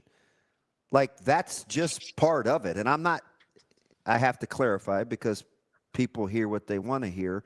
I'm not calling this team the 90s. I'm saying there's components of teams that are connected that show the same attributes. And being able to cheer for somebody. Hemby has to be able to cheer for Black in the backfield, right? Hemby came in as the guy at Indiana, and he's got to be able to look at Black and be like, hey, man, go get him. You represent the running backs room, right? I watched the clip of who was my guy that was at Northern Illinois that I liked that's now the running backs coach at Seattle. Oh, Thomas Hammett. Talking about the standard for running backs. When I watched the backs walk off the field with Coach Barthel, and this isn't hyperbole, and I'm 10 toes down on this. I had intimated that I felt like I knew more about the 2026 running back room than I did the 2025 running back room. I'm telling you, unequivocally, today, on August the 6th, this is the most talented running back room that E.J. Barthel has had since he's been here. Like, Interesting. Listen, I'm going to be right. Like, I don't even talk like I'm just telling you. Like, top to bottom, it's the most fellas he's had in this room since he's been here. Yeah, potential's all there. So you have to be able to have Quinn Clark's got to be able to look at Cortez Mills and understand, like, he practices his butt off, and it's got to get him going too, right? Mm-hmm. Like, at some point, you have to be that as a team if you want to win close games. You have to be closely connected. Those position battles too. Like we positive little signs. It's these things like it's hearing things like, hey, Cortez Mills has NFL practice habits and he's pushing guys in that depth chart, up and down that depth chart. On the defensive side of the ball, coming out of OTAs and going into fall camp, it's hey, that outside cornerback job, that battle is intensified. Jeremiah Charles is in it, and Victor Evans is in it, and Danny Odom is in it, and it's like, okay, well, this felt like coming in that Danny Odom was something of a shoe-in for that role, but now, it's like, oh, he's got to earn that thing, and that's good to hear, and that's encouraging. I would say that's encouraging. The linebacker room again, it's they added so much, but they've been able to embrace the young guys in the room. You still see the young guys competing for spots. Pierce Newberry, Will Hawthorne, Dawson Merritt, all competing for spots. In addition to what's established in that room, I think Vincent Shavers, is going to find himself a nice little role in the defense, alongside Owen Chambliss and Dexter Foster. And yeah, I mean, look, in the running back room, I think on paper, I think it's a talented room, and there's that out there too. Sometimes when we talk about guys that maybe we haven't seen it from at this level, at the college level of they haven't produced. What are we supposed to know? It's like, well, yeah, but we have an idea of the player profile in high school. We can't directly project off of that because the college projection is. But you do this enough, you do this long enough, you get kind of an idea of, okay, what's going to translate, what's not. I told you a year ago. I mean, not even well over a year ago, Carter Nelson was going to need some time to get ready, and I remember how that was received.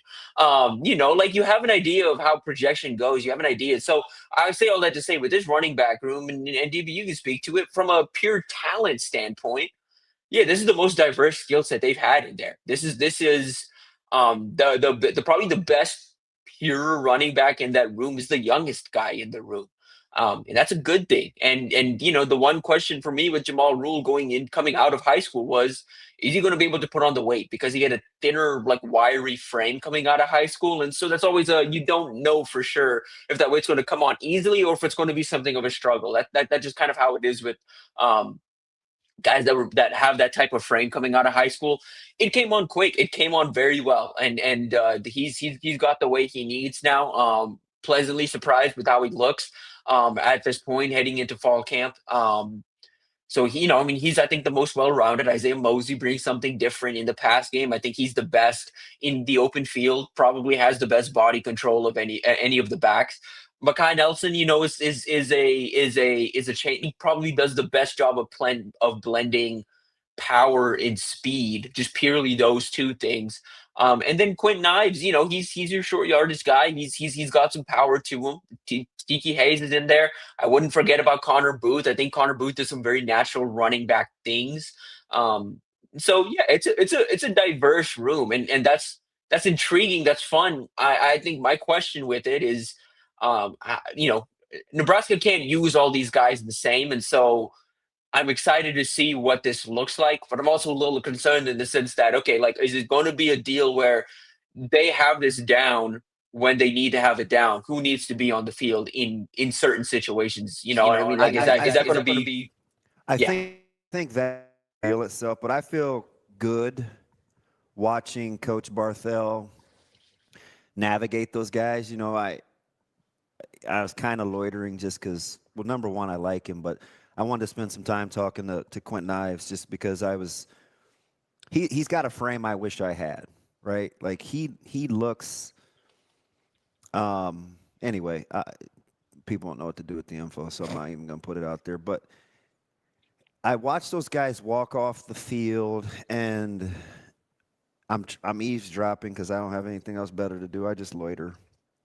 And he's a guy I feel comfortable having. I told him this a couple of years ago, why I like Coach Barthel is because I feel like he could have coached our room, where you got a lot of guys that were supposed to be that were pretty good. Lot of egos in that room. You know, Coach Solich had his hands full, and he controlled the temperament and made it about the room and not the individuals, even though there were a couple of elite level individuals in that room. He shows me some of those characteristics, the arm around the shoulder, the walking guys off, the camaraderie that you got to have in the room with a position group that could be a little high maintenance-y, right? I mean, it's just, running backs and corners and wide receivers, right? We're just prima donnas by nature.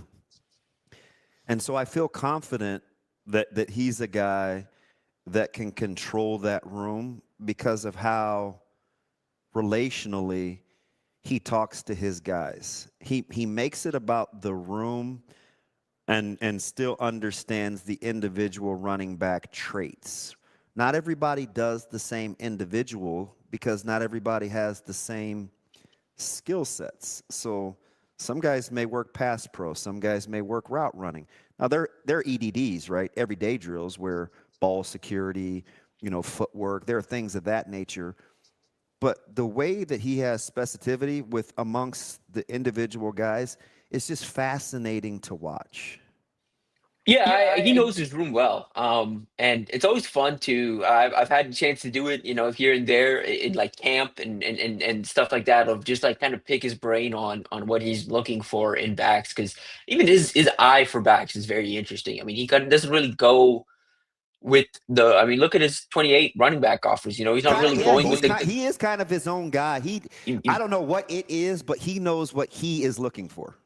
And it's funny because previous staffs I've covered, not here necessarily, but previous staffs I've covered, you get around with different programs. The running back coach role is often one where it's like, this guy has to be a good relationship. So we don't really know or really care about his eye. Like we can figure that out. Like running back, they don't put a lot of emphasis on the eye of the running back coach. You know what I mean? His evaluation skills. At least that's been something in my experience where you kind of put it's the coach that's developing as a coach. You know what I mean? That's the guy you put in as a running backs coach. But when you get around the programs, because there are those out there at the NFL level, it's like this. When you get around the programs that take the running back coach position seriously in terms of evaluation and the development side of it, you really start to see, okay, well, this is why this coach is like, this is why this program is like, the Jawan Snyders of the world, the Carlos Laughlin's who, there's guys out there, Tony Alford, the guys who, attract talent, but also know exactly what to do with that talent. They also have an eye for themselves where they can go out and they can pluck guys, and so I think that's the best combination, but you don't always find it out there. And I think EJ has that combination you're looking for. Again, and he's had to. His coaching job over the last, I think, has gone unsung. We've talked about how I think he's been a little underappreciated as a recruiter outside of the running back position. But in addition to that, I think Emmett Johnson could have transferred at any, and he did briefly enter the transfer portal. Mekhi Nelson could have hopped in the portal this offseason. Isaiah Mosley could have done the same. There's been time in and time out where he's had to kind of go above and beyond and mend that relationship. Kind of go. I would say it's what being a coach is in the current era, is having to manage these egos a little bit and manage these different personalities. I think EJ's handled it as well as anybody, just from what we know about that room, what we know about the different personalities in there, because it is a room of, hey, you don't have just different skill sets that you've got to work with. You've got like very different personalities in there too. Well, man, they're vastly different. Tim, I'm going to switch gears on you here because you put out a story regarding Ahmad Hudson that I think has a lot of people's attention, including my guy DB over here, who happened to make a prediction when he committed to LSU. for not to give away too much of the goods here, but what are you hearing about the Ahmad Hudson situation with Nebraska's continued involvement and his commitment to LSU?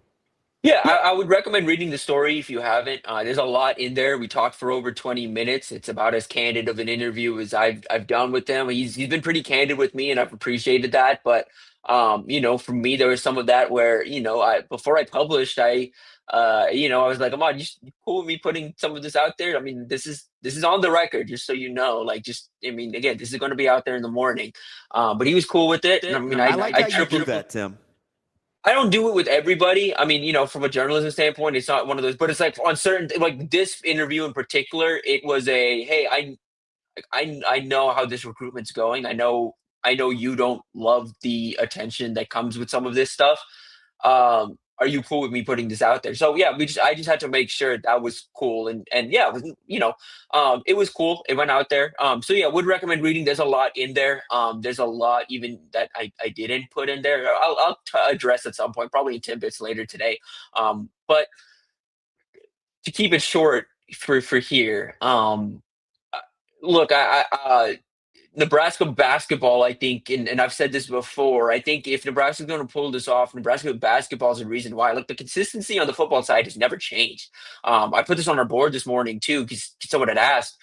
On the relationship side of things, Nebraska's had the advantage for much of this recruitment. The one brief time where they didn't was that 2-week window where, he ended up committing to LSU. It was that 2-week window where communication, I would say 2 to 4 week window or so, where communication with Nebraska's basketball staff had really dropped off. And he talked about it in our story. And, the word, at least that he's been told, has been there. He wasn't, the basketball staff here wasn't 100% sure if Matt Rule and the football staff was actually going to let Ahmad play both sports at Nebraska. Once that was clarified, and he made it back for his OV in June, that relationship with Arnie Ziegler and Fred Hoiberg is picked up right where it's left off. He loves the role that Nebraska's pitched him on the basketball side of things. He wants to be featured in the offense. I can tell you this is something that wasn't in the story, but just an anecdote. Like he told me, he was at Vegas. He shot a 3, Hoiberg was in attendance. He made a 3. And after the game, kind of Hoiberg noted to him, he was like, look, I'll let you make that shot 100 or take that shot 100 more times, even if you miss all 100, but I want you to be comfortable shooting in space. I want you to be comfortable moving around. And that's really exciting for a guy who, outside of this, is primarily heard he's going to be a big at the next level, primarily heard or been told, hey, if you're going to do this basketball thing, you're probably going to have to live out of the post. That's not what he wants to do. He doesn't want to be that guy. He wants to have, he sees Nebraska and they put the ball in the Bigs' hands as they get the offense going. He sees the involvement the Bigs have in the offense. And I think he sees an opportunity to really develop. And so now what has come since that story has come out is Arshay Dixon over at the Bengal Tiger noted that, Lane Kiffin and Will Wade met yesterday to make sure they're on the same page here. And I'll say this, I got some backlash immediately on our board about it of maybe this shouldn't have gone out. Look, it's not my job to help Nebraska. My job is to report. My job is to report on things that are happening. I talked to Ahmad Hudson for 20 minutes. I'm going to report on what he told me in those 20 minutes. Now, that said, Will Wade still has to build that relationship. Like that is the part of this that we're not and that's been the ugly truth about this recruitment for some time is the basketball side of things. They haven't really built that relationship, and so they still have to do that. There's no guarantee that as they build that relationship that, it's well received, but that's something we're going to have to wait and see. What we do know at this point, he's got very strong relationships at Nebraska on both the football and the basketball end of this. We do know that for Nebraska to pull this off, their belief, a few different people, around this recruitment, the belief is it's going to it's going to take patience. It's going to take pulling this thing off very late in the fall. If they pull this flip off, they don't want to risk him flipping back. Like, they don't even want to keep that window open. And so patience is going to be required as Nebraska navigates this moving forward. We also know he's planning to return to Nebraska at least once. He's circled the Indiana game as one.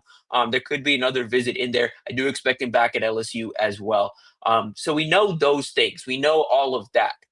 Nebraska still needs to show, and this has been the case with this recruitment, Nebraska still needs to show Ahmad Hudson that they can win at a meaningful, in a meaningful way. Win the games when it matters.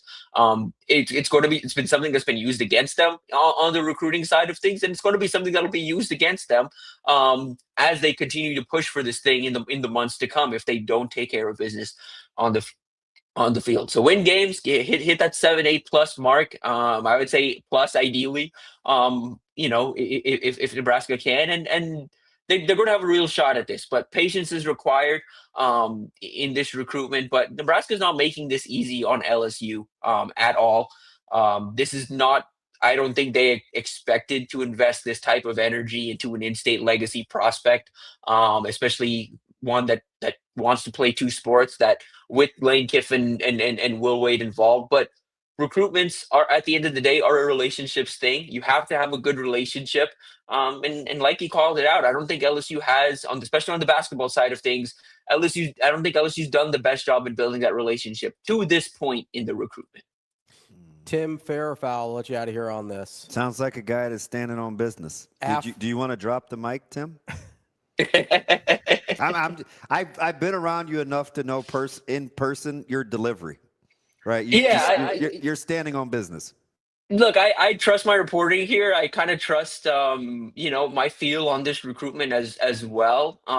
This is closer than most. I think anyone on the national level is giving it credit to. But the truth of this is Nebraska has to win games. None of this matters if Nebraska doesn't take care of business on the fall. They're not pulling this off if they go 6-6. They're probably not pulling this off if they go 5-7. They have a shot at 7-5. They really have a shot at 8-4, but they have to win games on the field in the fall. Tim VERGHESE, Inside Nebraska. Tim, appreciate the time as always. We will talk to you next week. Enjoy your little vacation. Yeah, appreciate it. We'll see you next week. All right, champ. Tim VERGHESE from Inside Nebraska. Let's take a quick break here. We will be back with Brian Edwards from Major Wager. Maybe we should tell Brian what we want to talk about today, you think? Or just surprise him? Say boo. Kind of like how you guys treat me. What? Just make it a coin flip. Huh? What happened? Depends on everybody's little stinky mood over it. No, Rico. I've been so nice today. We're not getting into that again. I've been super nice today. You shouldn't do that on the air. I'm captivated. The running back room talk got me giddy. We can talk some running backs. We don't have to. There's at least one of the guys in that room that I full on love. So. Do I? Oh, yeah. Yeah. I mean, you should. I know. We'll be right back. More Hurrdat Sports Live after this.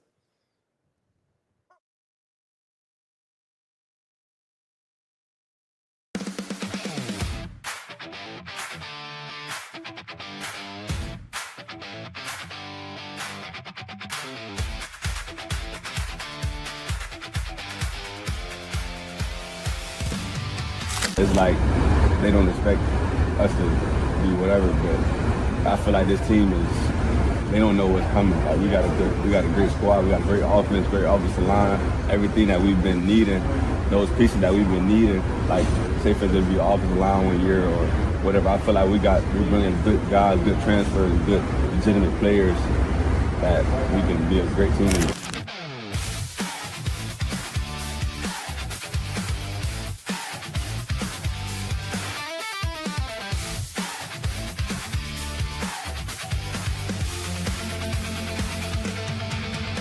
Everyone's talking about peptides.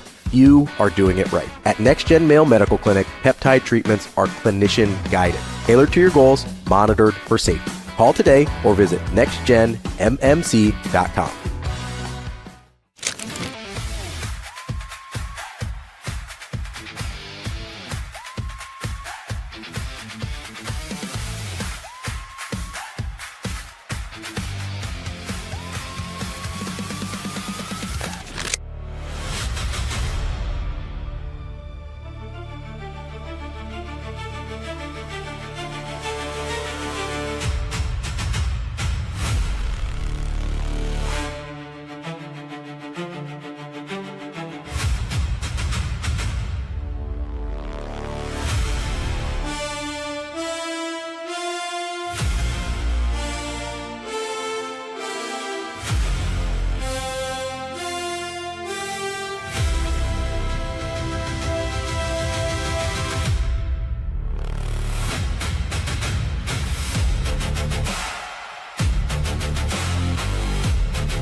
coaches obviously have, from the sideline view, but there's definitely an element to just seeing it firsthand and seeing it right in front of you, understanding what offenses are trying to do against the defense you're in.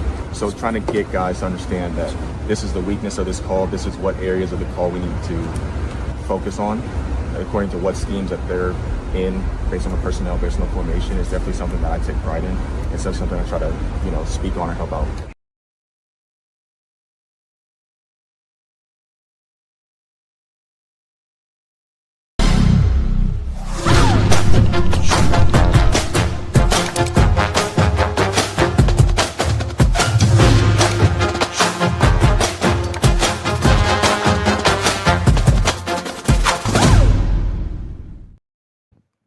Welcome back, Hurrdat Sports Live. That's DB. I'm Ravi Lulla here at Hurrdat Sports HQ, reminding you, go talk to our friends at Next Gen Male Medical. We got these nice hats here now, too, for Next Gen. See, look at those.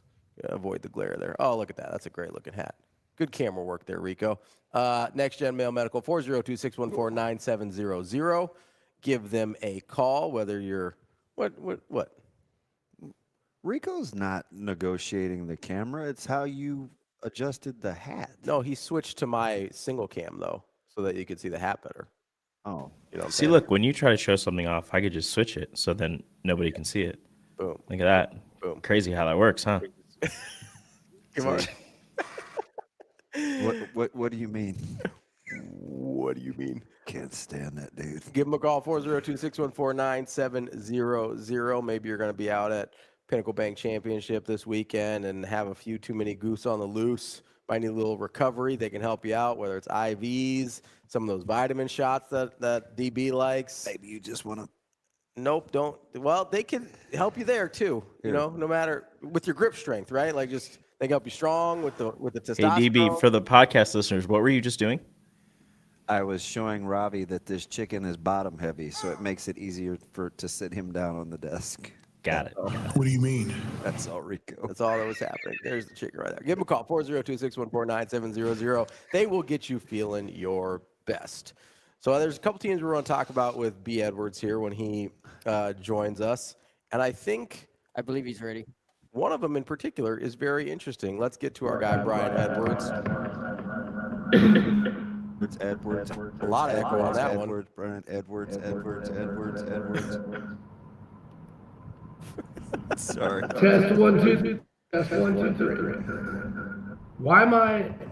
I'm getting some Grand Canyon-esque echoey vibes. Vibes. So, I think, Brian, do you have your headphones? No, I don't have headphones for this. Oh my God.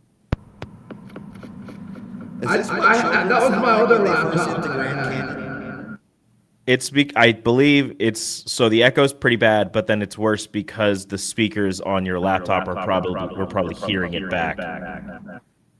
Oh, now we're getting an echo on Rico. What the hell is going on? Well, that was because you can hear it on Brian's. Oh, gotcha. Okay. I'm almost to keep from losing my mind, Brian. I feel like I may just make a game out of this.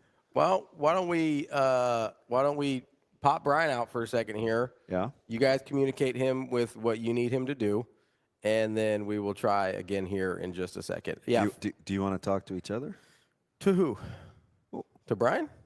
No, I said to each other. Who is me and you? Yeah, we can talk to each other. What? Am I speaking Portuguese? What do you mean talk to who? I said, do you want to talk to each other? And you act like I don't know, man. What do you think that means? I thought you were talking about me and B, and I was like, how's that going to fix anything? No, do you? Yeah, we should talk to each other in the meantime.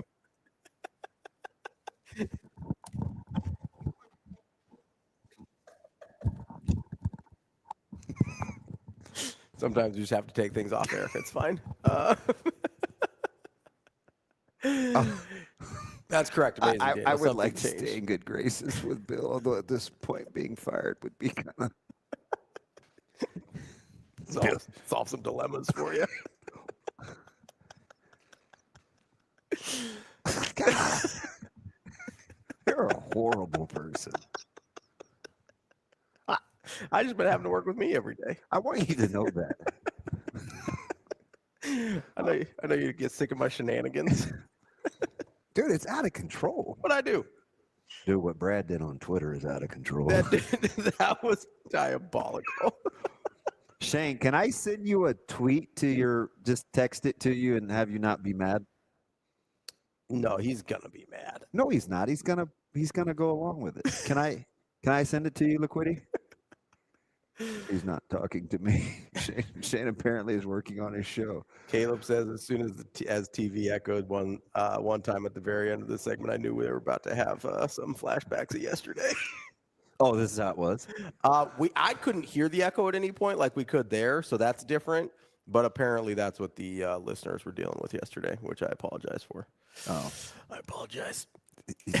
Sorry about that. You took it on the chin. You just kind of had to. You're just trying to soldier on, and the guys figured out the muting trick, so that helped to get through the show. But why we have a second until they tell us we have B. Edwards back. Are you watching anything with NFL training camps? Mostly just headlines and Twitter. Is it just me, or are we seeing an abnormal amount of Arizona Cardinals and Cleveland Browns?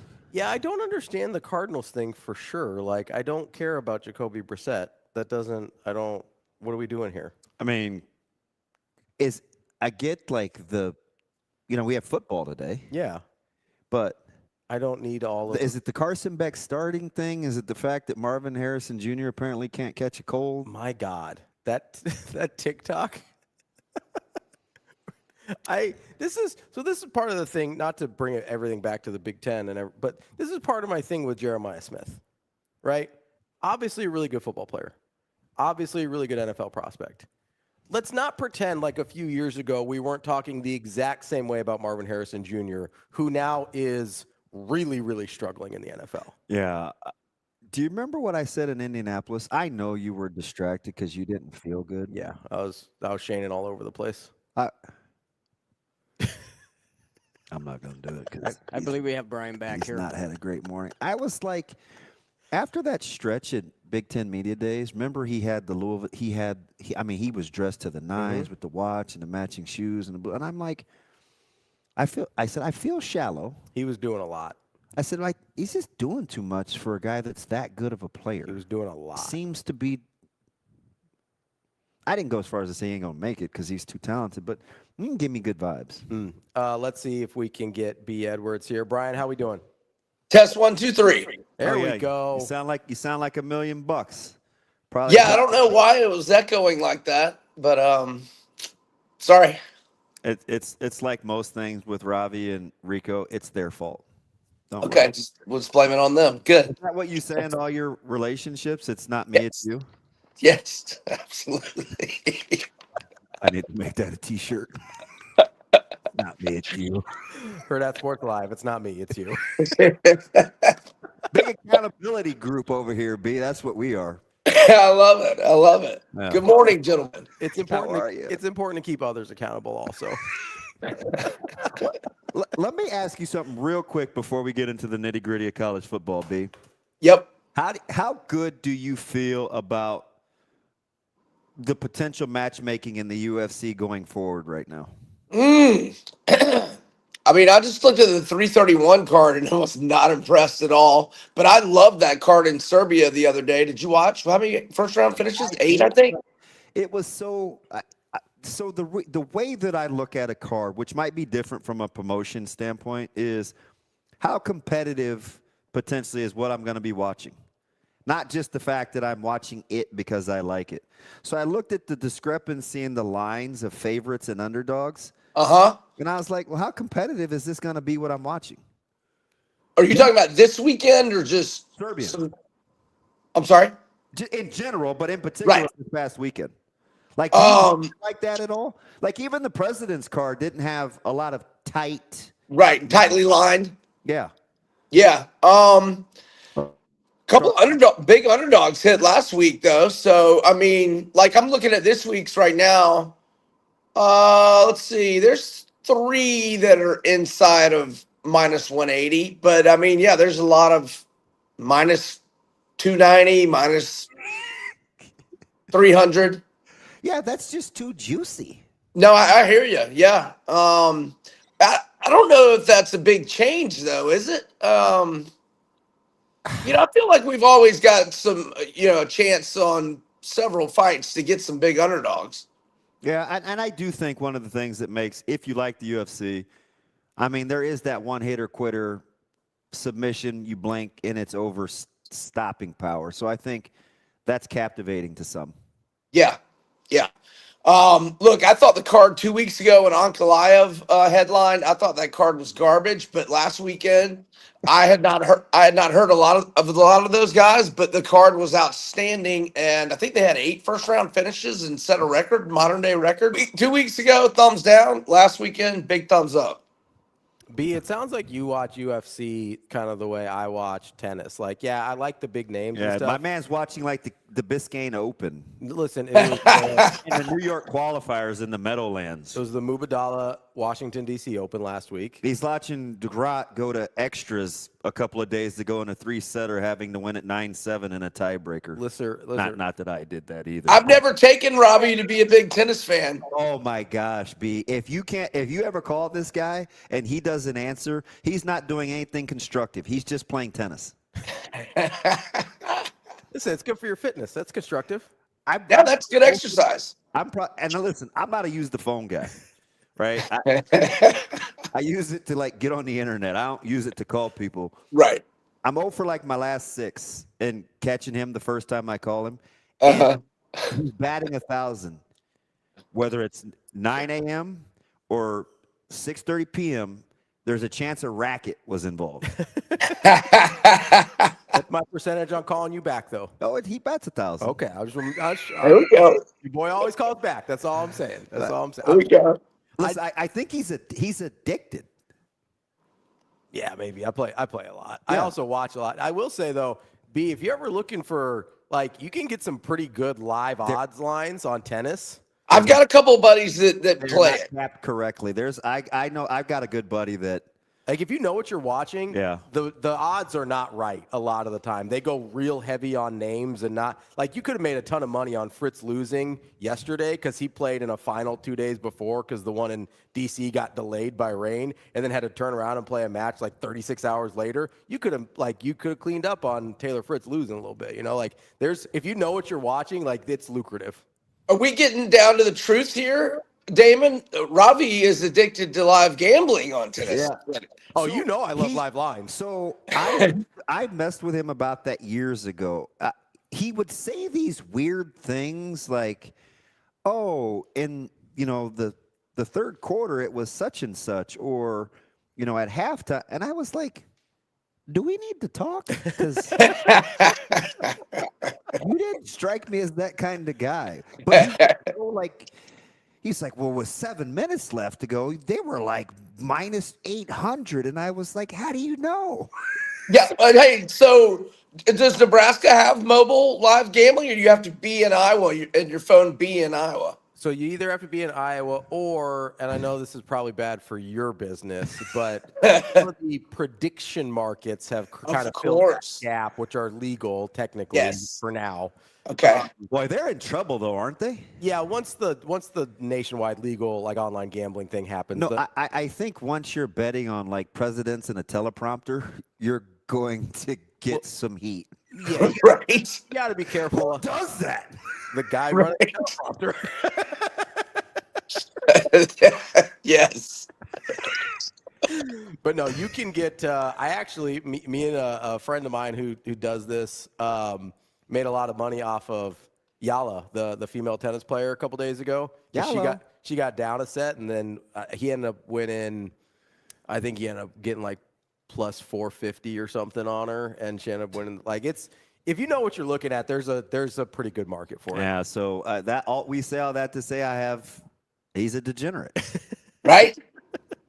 But I'm also speaking to a guy that loves live lines, so you're probably like, yeah. I mean, I throw no stones. Listen, I think some of the reason I gravitated toward I started with college basketball originally is because I feel like you get really good value sometimes. Sometimes I don't like what the opening lines are. I don't like what the spreads are. Honestly, a lot of times I prefer betting a plus money line. That's my preferred thing.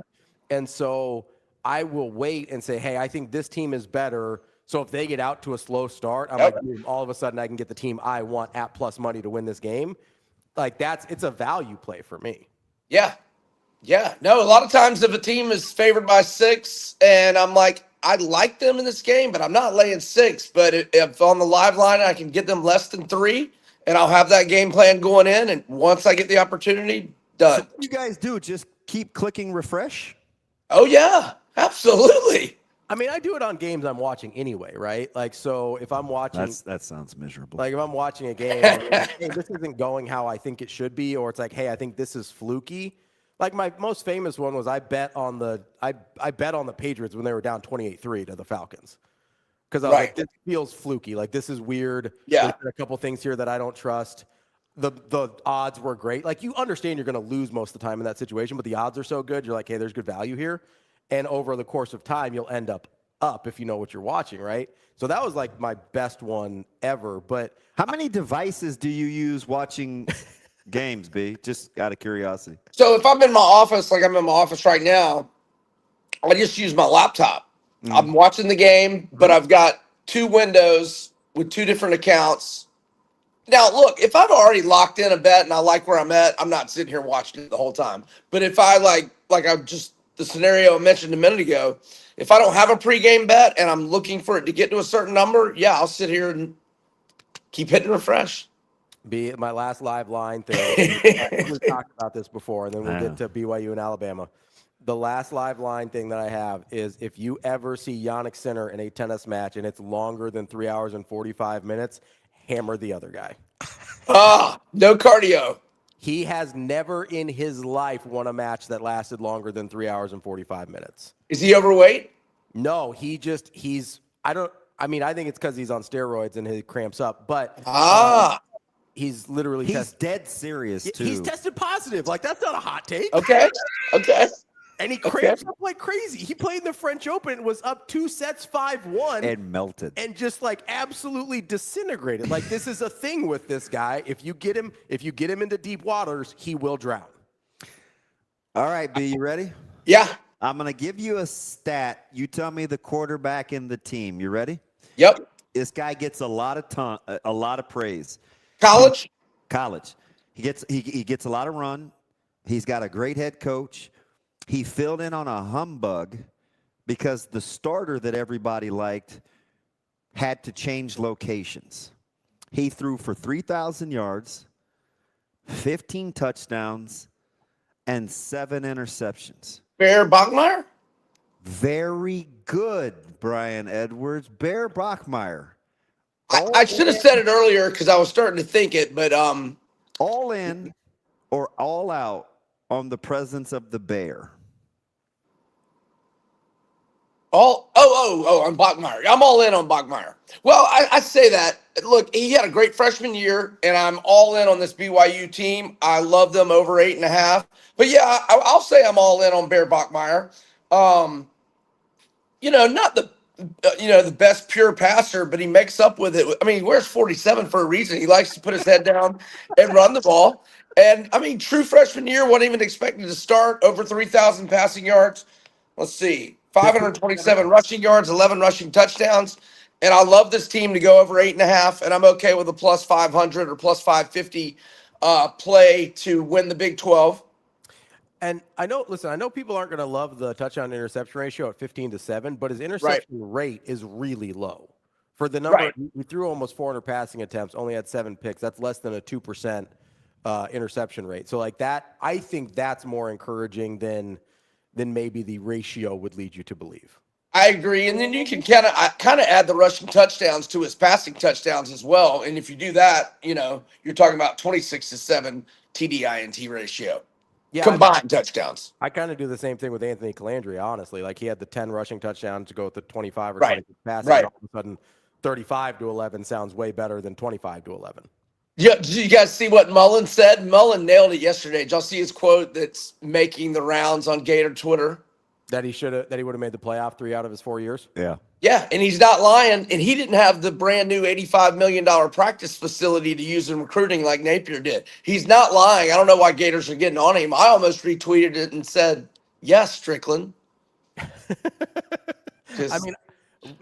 I mean, do you remember the months of B. Edwards and his anti-Scott Strickland tirade? Oh, yeah. Months, years. That was one of your years, Damon. I mean, that made his Bo Jackson overrated and Deion Sanders rants. Whoa. Bo Jackson overrated? This is a Ravi thing? Oh my gosh. Bo Brian. Jackson is one of the most overrated professional running backs of all time. Oh, yeah. Look at Brian's face. Look at his face. I'm not saying he's overrated as an athlete. I'm saying his I've never heard that from one human being ever. I know, right? His professional football. That's Raider fan back there chiming in. His professional football career is way overhyped. Oh god. Well, yeah, he didn't play that many years. I'm not going to push back on He didn't play that many games. He never rushed for 1,000 yards in a season. It's okay. Like I got to pull up his stats now. Literally, I shouldn't have said anything. It's the proverbial putting a quarter in. He will go ham. Jim Harbaugh has more career rushing yards than Bo Jackson. Jim Harbaugh. I'm pulling up his stats. Look, I'm not pushing back on you much. Oh wow, yeah, he only played 4 years, but he played. Boy, he was special when he was out there, though. He played fewer career games than the poster boy for injuries, Gale Sayers. Bro, he averaged 5.4 yards per carry. Listen, a lot of guys could average 5.4 yards per carry if they never had to play. When Kyrie Irving only had to play once a week, he looked like the best player in basketball. It's like, yeah, because everybody else is working the rest of the time, man. I'm sorry. Well, hey, but wait, wasn't he in the same backfield as Marcus Allen in his prime? Yeah, but they were doing Marcus bad. They Look, I mean, we're going back a long way. I mean, we're talking 36 years ago. So running through the tunnel in Seattle, at that point, Marcus had like 5 carries for 11 yards. I'm not kidding. And he totally demolished the aura around the Boz in one Monday Night Football game. I bet you Marcus didn't rush for more than 40 yards in that game. This is why I know I'm right about the Bo Jackson thing. It's because all of the stuff that people throw at me is like stories or anecdotes or things like that, because the stats just aren't there. Like, he did not have the career in the NFL that we think he did because of his aura.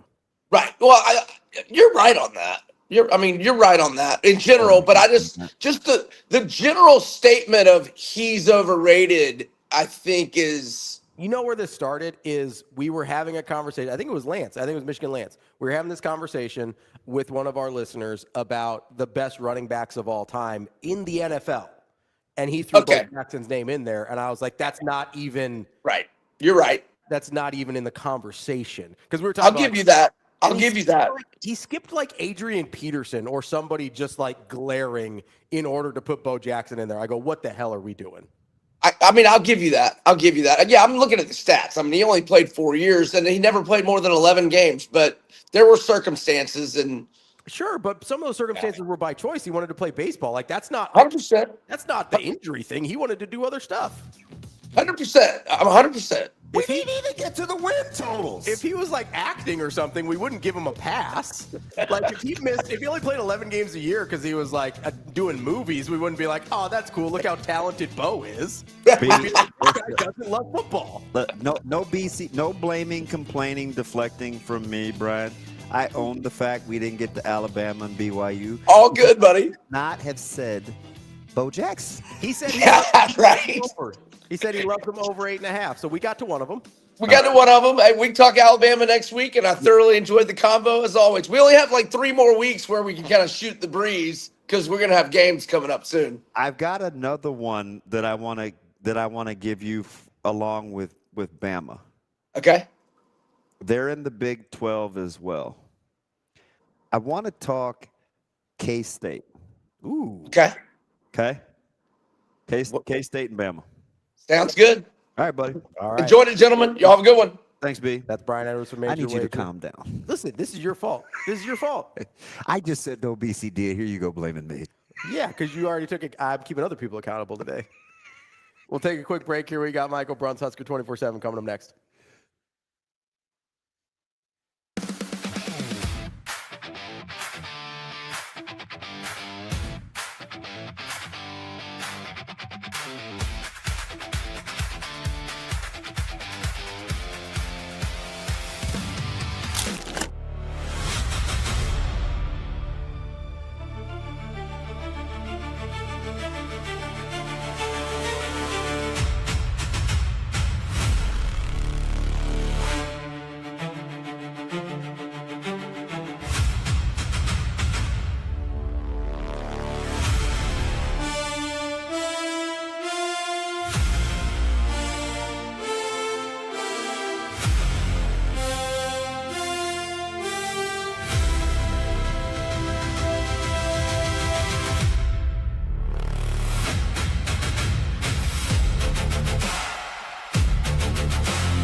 If losing weight is harder than you expected, it's not just about willpower. At Next Gen Male Medical Clinic, we build a supervised plan around your body, not someone else's. Schedule a visit at nextgenmmc.com. Let's get you moving forward.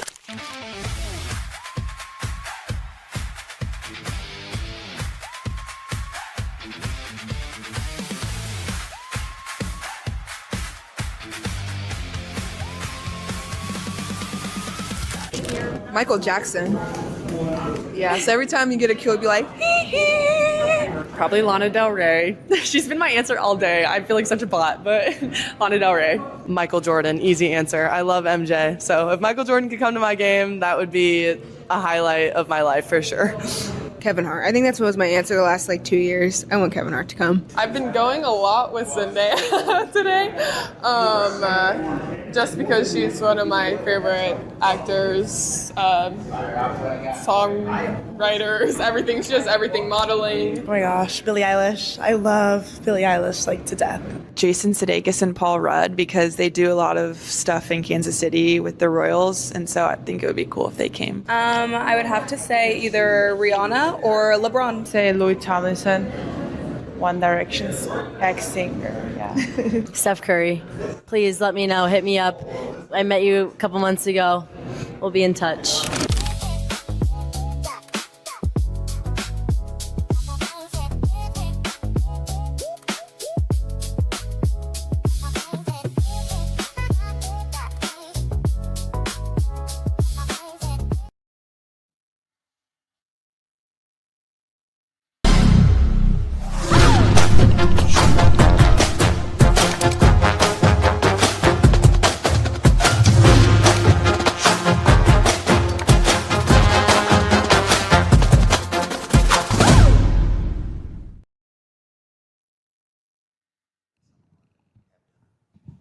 Welcome back. Hurrdat Sports Live, presented by Next Gen Male Medical. That's DB. I'm Ravi Lulla here at Hurrdat Sports HQ. We are joined now by Michael Bruntz, Husker 24/7. Bruntz, how are we doing today? Not bad. How's it going?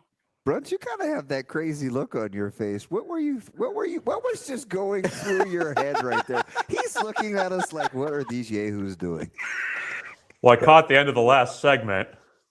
I was in the green room eating some chips, and it seems like somebody might have said the secret word. Is that true? Who said it? Was it you? I wanted to take it back the minute it came out of my mouth. It was like, oh boy, here we go. And then, but Bruntz, it's just fascinating how he can't help himself. Like, yeah. He just can't give you the bow vitriol in small doses. It's always going to be a rant. Well, we've officially reached the former Oakland Raiders or Los Angeles Raider, Kansas City Royal athlete whose name I can't say portion of the offseason. So we made it, guys. We're here.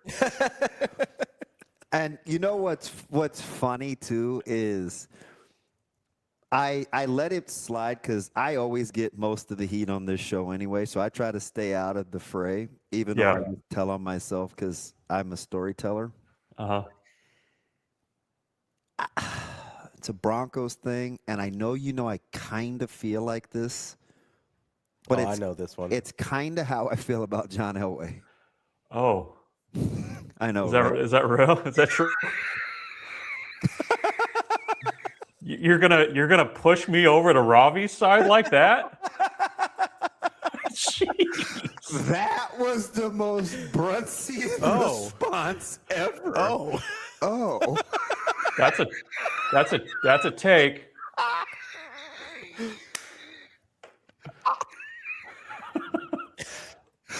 That's why I say you're hilarious without even. That's how I feel. That's how I feel about Brett Favre. But you're not gonna get a lot of pushback. Well, it depends on who you ask. My Elway deal might be a little hotter, but it's a little hotter take. I don't know. I'm not gonna get it. I'm not gonna steal your. You don't like top 5 quarterbacks in the NFL all time, Damon? You don't like those? Oh, I don't know if he's that guy.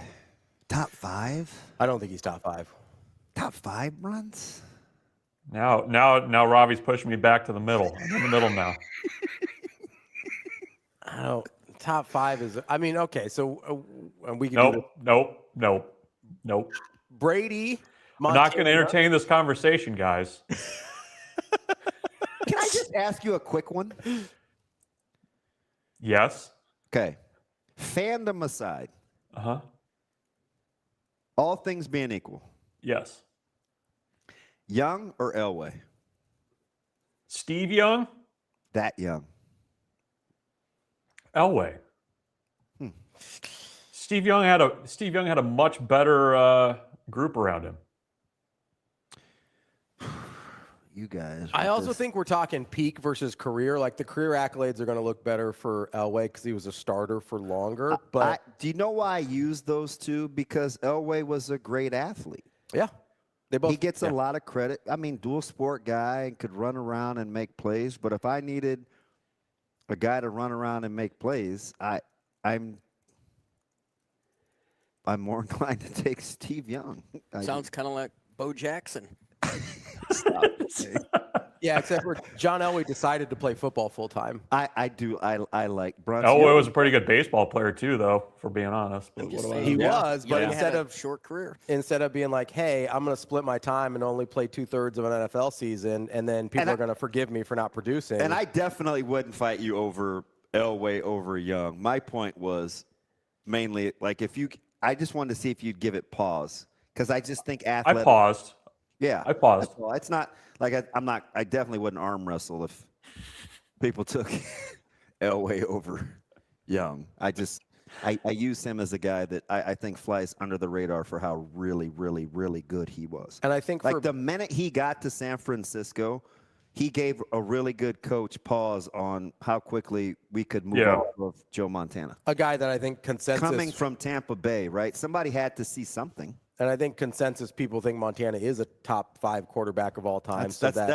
I needed to give that question context. The easy low hanging fruit answer would just be, John Elway. I'm not going to be like, ooh, you're wrong. I'm just saying, like, if you get the perception versus reality gap is probably smaller than most people would think. I did like the fact you paused, Bruntz. I will all fandom aside, will give John Elway a lot of credit for the guys he was having to play with early in his career. Like I think that's a feather in his cap because it was three amigos aside. Nobody's got Vance Jackson or Sammy Winder or. Well, I mean, Ricky Nattiel was a fine player, but Steve Sewell's going to Canton, right? So Steve Sewell is the knock against him? Steve Sewell, he's going to Canton. I mean, Sammy Winder, like, people can often confuse Walter Payton and Sammy Winder. I don't know if you know this. Yeah, that is Bobby Humphrey. He was a poor man's Barry Sanders. So yeah. I mean, he was no Gene Jelks. I can tell you that. I mean, Vance Jackson, Michael Taylor. Come on. I still have a Three Amigos poster, Damon. The same 82 if you squint. Yeah, that's fair. Vance Johnson was not very good when he went to the Vikings. So famously. So we're giving Elway credit for that one. So wow. I'm just giving you a hard time, bro. All right, bro. We better dial in. Listen, all Bo Jackson talk aside, you kids. What happened? What do you mean? No, you guys just don't get it. I'm reading the comments over here, and I like that there's what I assume some old people that are all in on Bo Jackson. So. Why would you assume that, Bruntz? Because there's a dividing line. It's the same reason that people talk bad about Michael Jordan for some reason in relation to LeBron James, which I'm not going down that. I'm not doing that.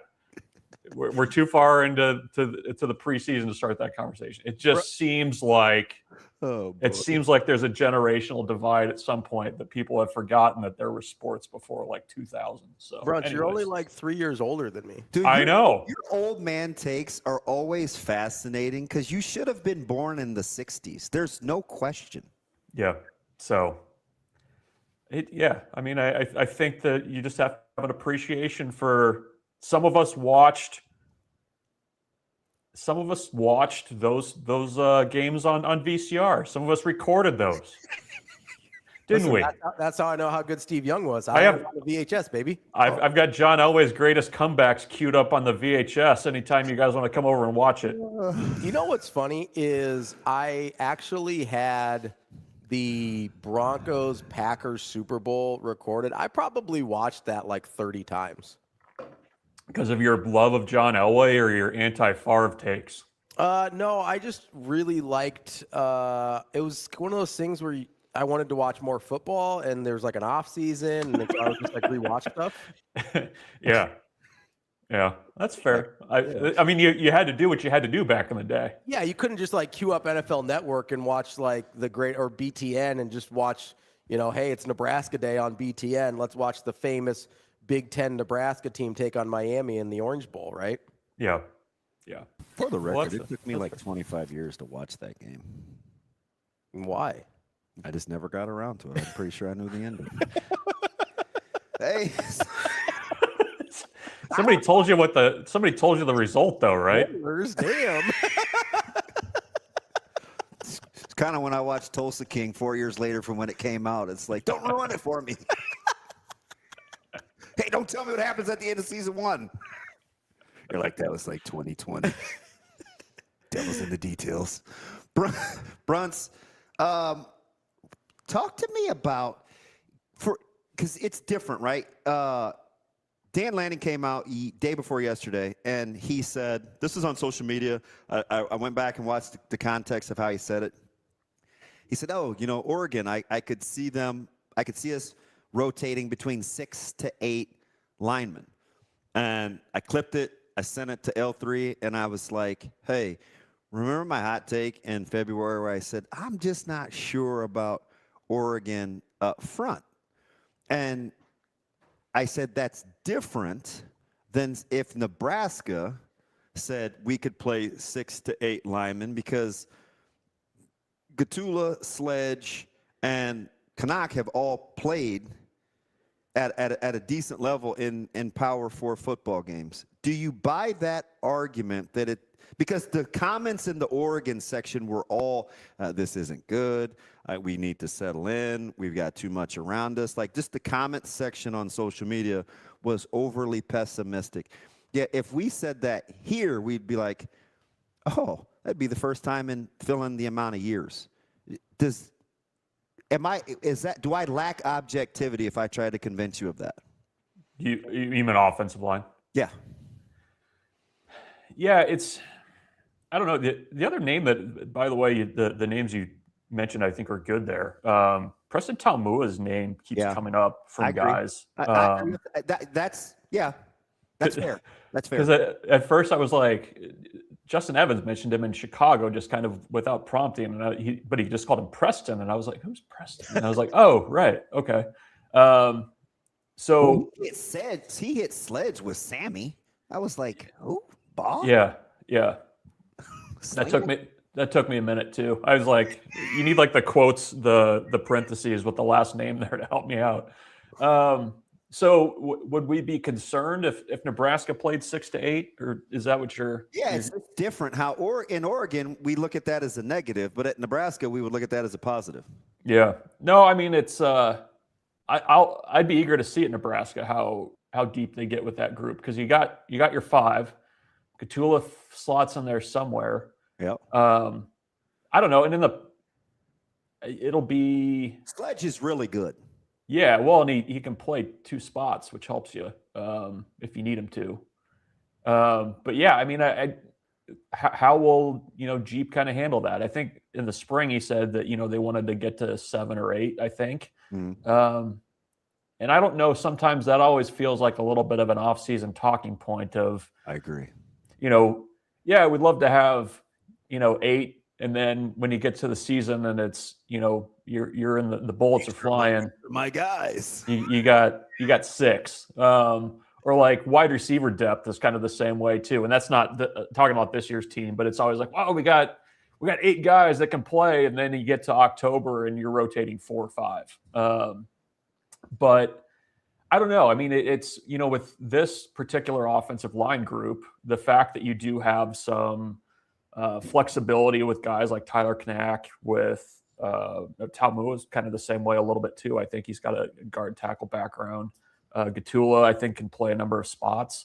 If you have to get into your depth or, whatever, it is kind of an interesting conversation, I think, because, Sludge can help you at center. He played some guard in the bowl game. So, I think there's been so much focus, rightfully so, this offseason on the first five that are up with the offensive linemen. But, there is a little bit more positional depth there, in part because you've got guys that can help you at different positions, I guess. So, it is interesting, though. I mean, I think there's this perception that, there was so much rotation along the offensive line when they were at their best. And I don't know that, when the game was actually in doubt, if that was actually the case. Bruntz, how much of the confidence in that offensive line group and playing multiple guys and the rotation there is, in your opinion, to do with the fact that we just like Jeep Wade so much and we kind of trust that situation because of him? Yeah. Well, he's got the trust until he doesn't. Sure. And then, I think, when you're talking offensively about this team, I mean,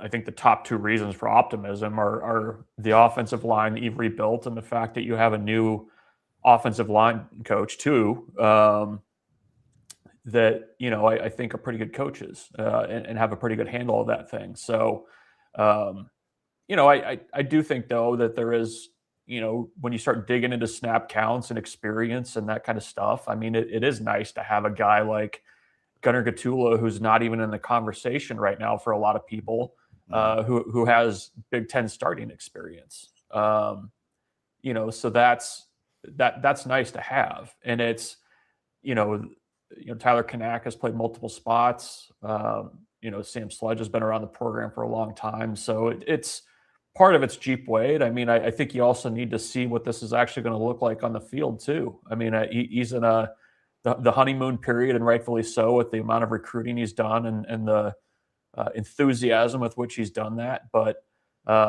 he's also, got, I think, a pretty good group, and we'll see how that plays out. But I do think, based on what he did at Georgia Tech and at other spots, and you hear, guys like Paul Mabenga that have played at, LSU talk about him. And I think there's a lot of intrigue there. Let me ask you something, Bruntz. Same, different. If it's same, why? If it's different, why? In the spring, I asked you what position group you would go watch if you only got 30 minutes. I think there's media Saturday or whatever. Tuesday, yeah. Is it Tuesday? I think they're going to let us see a little bit on Tuesday. Okay, that's the rumor. Well, okay. Is it? What? No, I sorry. The rumor hit me funny. That's sorry. I don't know why. Yeah, I don't know why. It just we hit say me funny. He's funny. He deflects. He doesn't know why. I think he clearly knows why. He's just funny. Bruntz, same, different, and why? Where are you going? Different. In the spring, I said the offensive line because you wanted to see what those three guys looked like. Like you wanted to see what Tree Babalade looked like as a tackle, and kind of how that picture looked. That's where you were sprinting with that big old heavy camera. That's true. I was. It was like the old days when Alabama used to have their autograph days, and guys would come sprinting in down the tunnel. That's basically what it was. But I think now, I would probably go defensive line. I would stick with the lines. It's Matt Rule said in Chicago they want to get 8 up front if they can, and I think what that 8 looks like and who they are and that kind of thing. I think I would probably go there. And it's when they've got the edges and they've got the defensive tackle groups together, it's kind of a fun juxtaposition between Corey Brown and Roy Manning and the way they kind of coach. Yeah, it's kind of fun. So I think I would I would go tearing into the practice facility and probably go there. Ooh, that's interesting. Is it different? I will say that's a good little sneaky point, Bruntz, especially for the limited time that you get. The contrast versus and the collab between Brown and Coach Manning. I would want to see the dynamics there. It's fascinating. I mean, that's like I also feel like I know more. Teaching 101. That's actually I probably spent the first 30 minutes in that corner. And it was just naturally. And I only wanted to watch the teaching. I just kind of you just like how they teach. It was so finite in detail with their hands. I was like, oh, I want to go listen. And then 30 minutes later, I was still over there. Like that's a fast. What gets your attention about watching those two? Like, why'd you say that? Well, because they're new. I think I'm eager to kind of see how, like how coaches put their staffs together is also kind of interesting to me, right? Like you have guys handling which groups. How do those groups kind of play off of one another? Because I mean that's one position that. I mean, maybe you do, maybe you don't, but I mean, it's kind of like safeties and corners. Like how do those two mesh together? How does that coaching kind of play off of one another? So, I guess that's kind of why I'm interested there. And it's a big group too. And, in Chicago, when you say 8, you kind of start going through it in your head and you're like, who's the 8?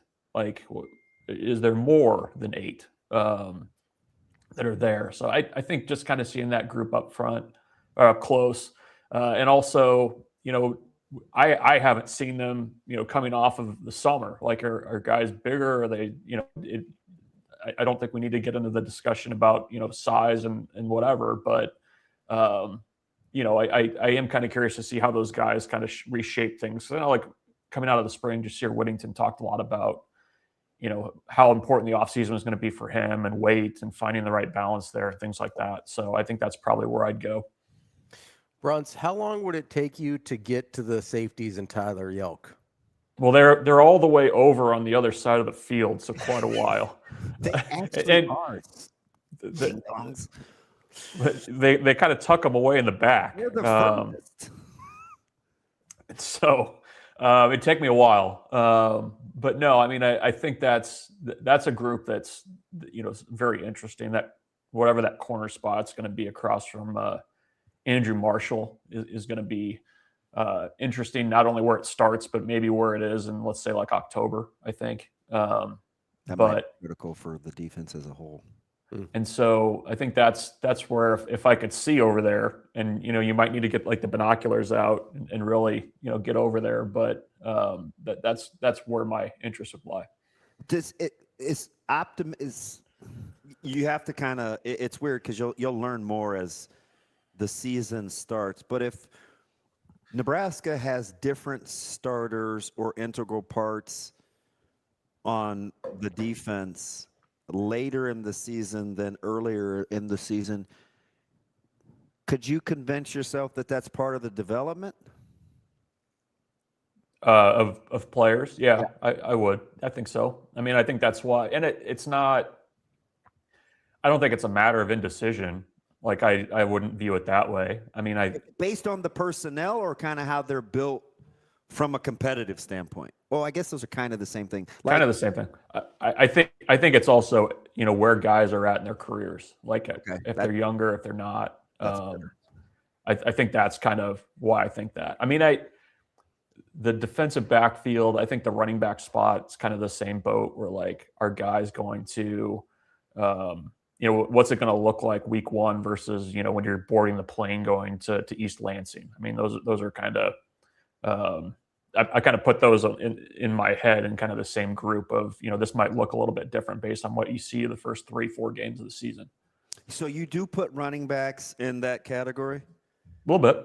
Yeah, it's interesting because I was listening to Jeremiah Searles. He does a really good job on the radio network during his segments. And he said one of the things that he was looking for, and it was funny because he gave it perspective. I think the question either Jess or I think it was Jess asked him was about blocking up front in the offensive line development for running backs that are developing. Mm-hmm. And he's like, fortunately, I didn't have to worry about that. I had Halu and Burkhead, then it was Burkhead and yeah, they had a heck of a run. Like and then Amir. And then he said Amir on the tail end of that, and he said in the league, the short time he was in Minnesota, he's like, oh, there was this guy named Adrian Peterson. So it was just funny perspective. It was like, but he said something earlier, or he said something that gave me pause, and I didn't know if it was right or wrong. I just thought about it. He said, for linemen, look for the back that gets off to the good start early. Like, who's establishing themselves in camp, because he felt like the sooner the better. And I was like, ooh, that's fascinating with this Nebraska group, because they're all a little bit different. And I don't know if you're going to get that early. So not that it would be a detriment. I just don't know if that would reveal itself and early in the season, especially how you put them in the same category as the evolution of what happens with an inexperienced and young deep secondary.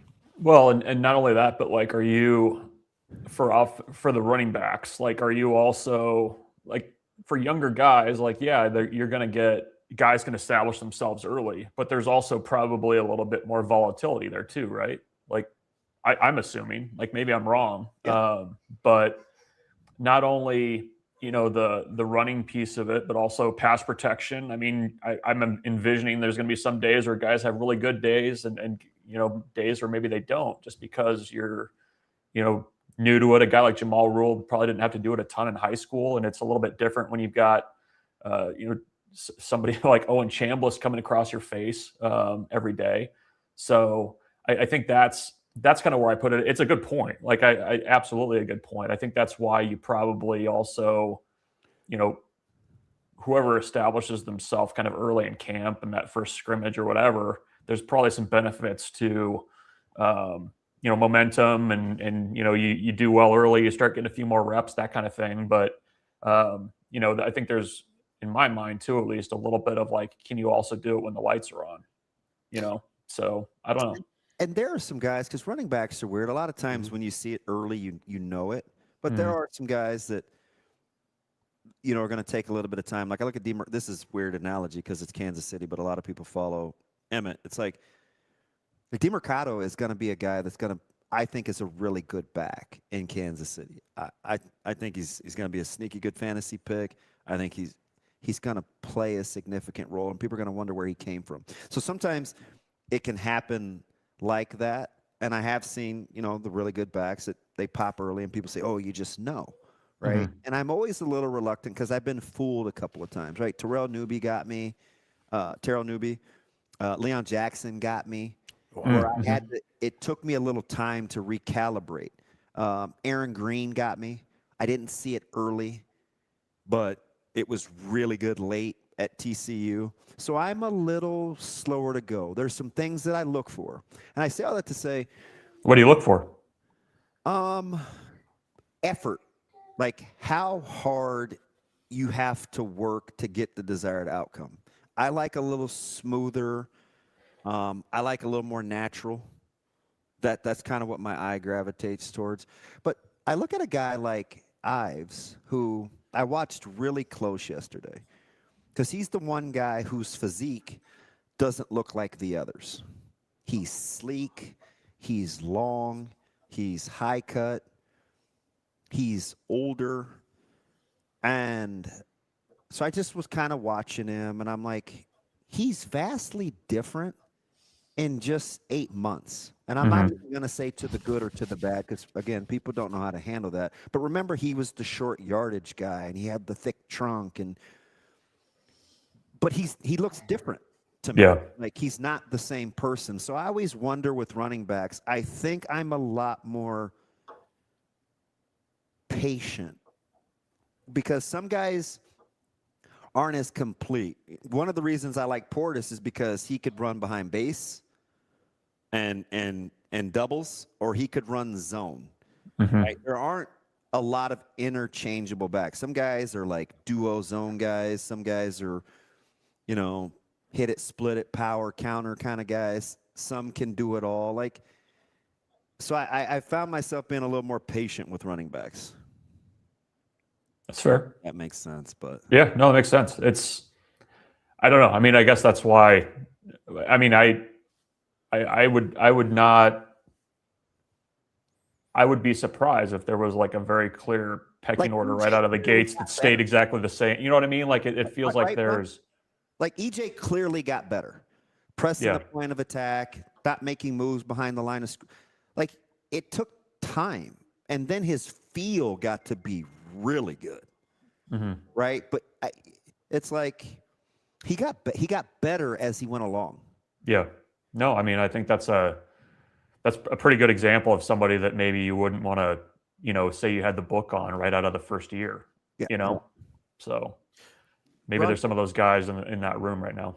Have you thought about, or do you care, I guess maybe is the better way to phrase this, about how sort of the distribution within the running back room looks? Or because like people last year were like, I'd like to see some other backs get more touches, but we got a lot of revisionist history when it comes to how last year panned out. Right, like this was a thing. We're like, hey, are we going to develop any other backs? Is it just going to be EJ? And then he ends up being who he was last year. And we're like, well, it's hard to take the ball out of that guy's hands. Like, do you have a sense of, yeah, I'd kind of like it if it was a little bit more evenly distributed, you've got different guys for different situations, or do you just like, hey, I just want it to be effective, I don't care? Probably probably Tommy Lee Jones in the dam. I mean, I don't. However it gets done. I mean, I think you need to have a couple guys that you can count on who are a little bit more of a every down type back. Emmett last year was a little bit, I think, of a unique situation because not only certainly the talent, what he could do, but also I think just the durability aspect that he brought to the table was pretty unique. Given the workload that he took on. So I don't have in my mind like it's got to be 2012 and then a short yardage back. I mean, I think you kind of have to have a pecking order in some ways because I think you can kind of outthink yourself sometimes if you're getting a little too fine with, certain backs in certain situations. Like I prefer somebody that, can kind of do a little bit of everything for you because I think it makes life a little bit easier as a play caller when you have that. But, I think that's why with that group, the way it is now, I think I'm willing to kind of let it go a few games before really kind of, forming any really hard opinions about, what the correct order is, who should be getting more carries, that kind of thing. Because it's, especially with the schedule that Nebraska is going to be playing, I mean, I think you kind of have to look at the total body of work during the non-conference play before you really, settle into things going in the Big Ten play. I don't care. Understanding that you can use Bonner and Carter in multiple ways, because I think Janarian Bonner is the forgotten man. I think the world of him and his work ethic. But I give you Danny King, Echternock, Ingerson, Luke Sorensen, Lindemeyer, Carter Nelson. How you feel about the tight end room? I feel okay about it. I like what Lindemeyer can be as a front end tight end. I think that looked pretty good. I think I'd feel better, even better than I do about. Good. Yeah. I'm either Ingerson, like if that comes along a little bit, I like what he can do as like an inline blocker, and I think he's probably. What did I say? Bruntz, I was standing next to Kyle yesterday, and we were just talking about like different personnels, and like out of nowhere, he looked at me and he goes, and he just happened to be like 15 yards from us, and he goes, "Look at Eric Ingerson. Like, how is that guy not gonna play?" Like, if you just looked at him, it's like he's giant. I always appreciated during his recruiting process. I forget which coach it was that did an in-home visit, and it was like a picture of the family, and he was like massive, but was still like the smallest guy in the picture. I was like, how does this work? So yeah, because Kyle, his brother was tall. His parents are tall. Like, yeah. But I looked at him, and he was jogging off the field yesterday with some of the other tight ends because they kind of walked off as a group, and they were some of the last guys out there. And I go, geez, man. I go, have you decided if you're going to play ball or you're just going to model? Because he's like the 2-in-1. He's this giant kid with this pretty free-flowing hair. He's good looking, and he's a jerk to practice against, which I like. But it's like the room has some range. Yeah. Right? You can put him on front side, inline. Hector Knox in the backfield. You can move Bonner. You can move Carter.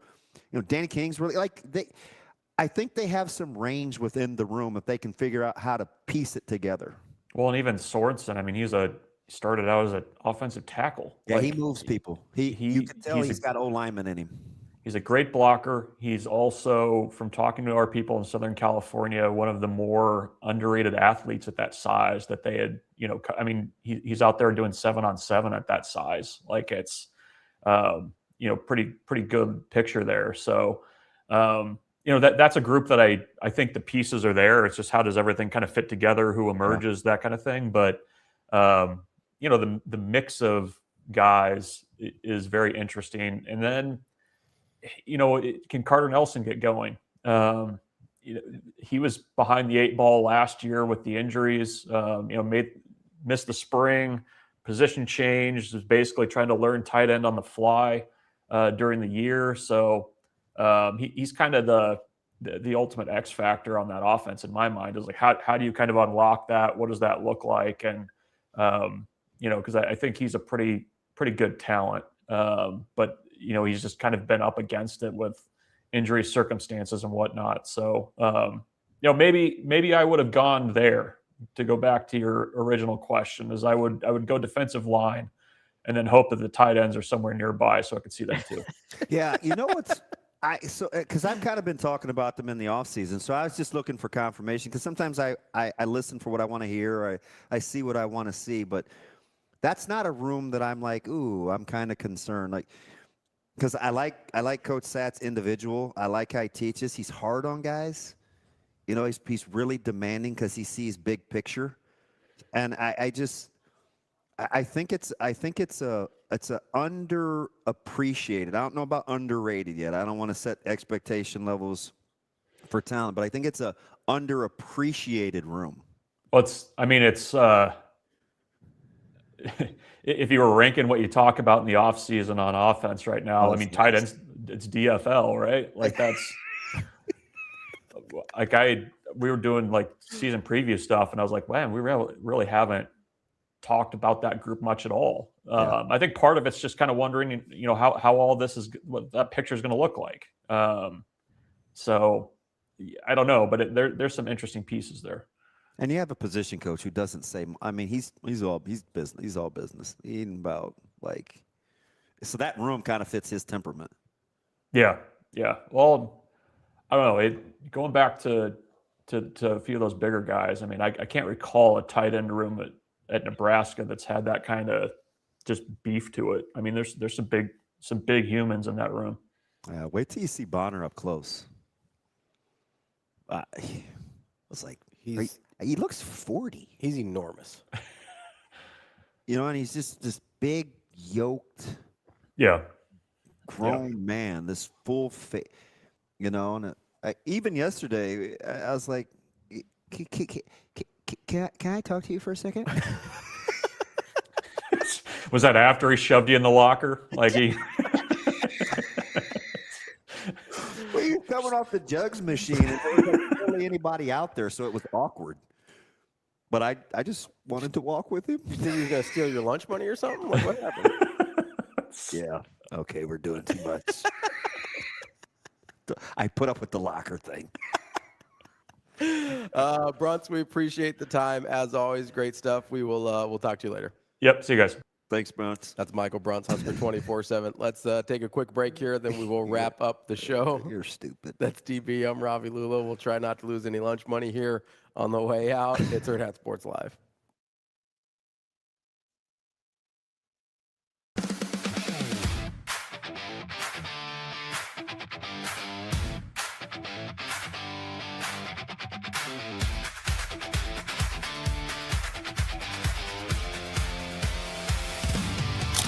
Feeling tired? Foggy? Just off? At NextGen Male Medical Clinic, we offer hormone evaluations, peptides, supervised weight management for men and women. Most insurance accepted. Schedule a visit at nextgenmmc.com.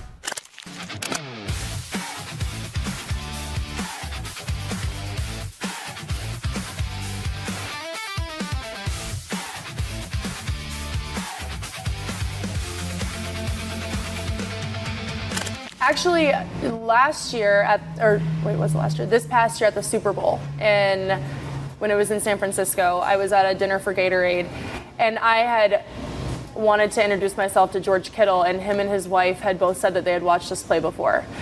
So that was a really cool moment, and I actually saw Claire at the World Cup.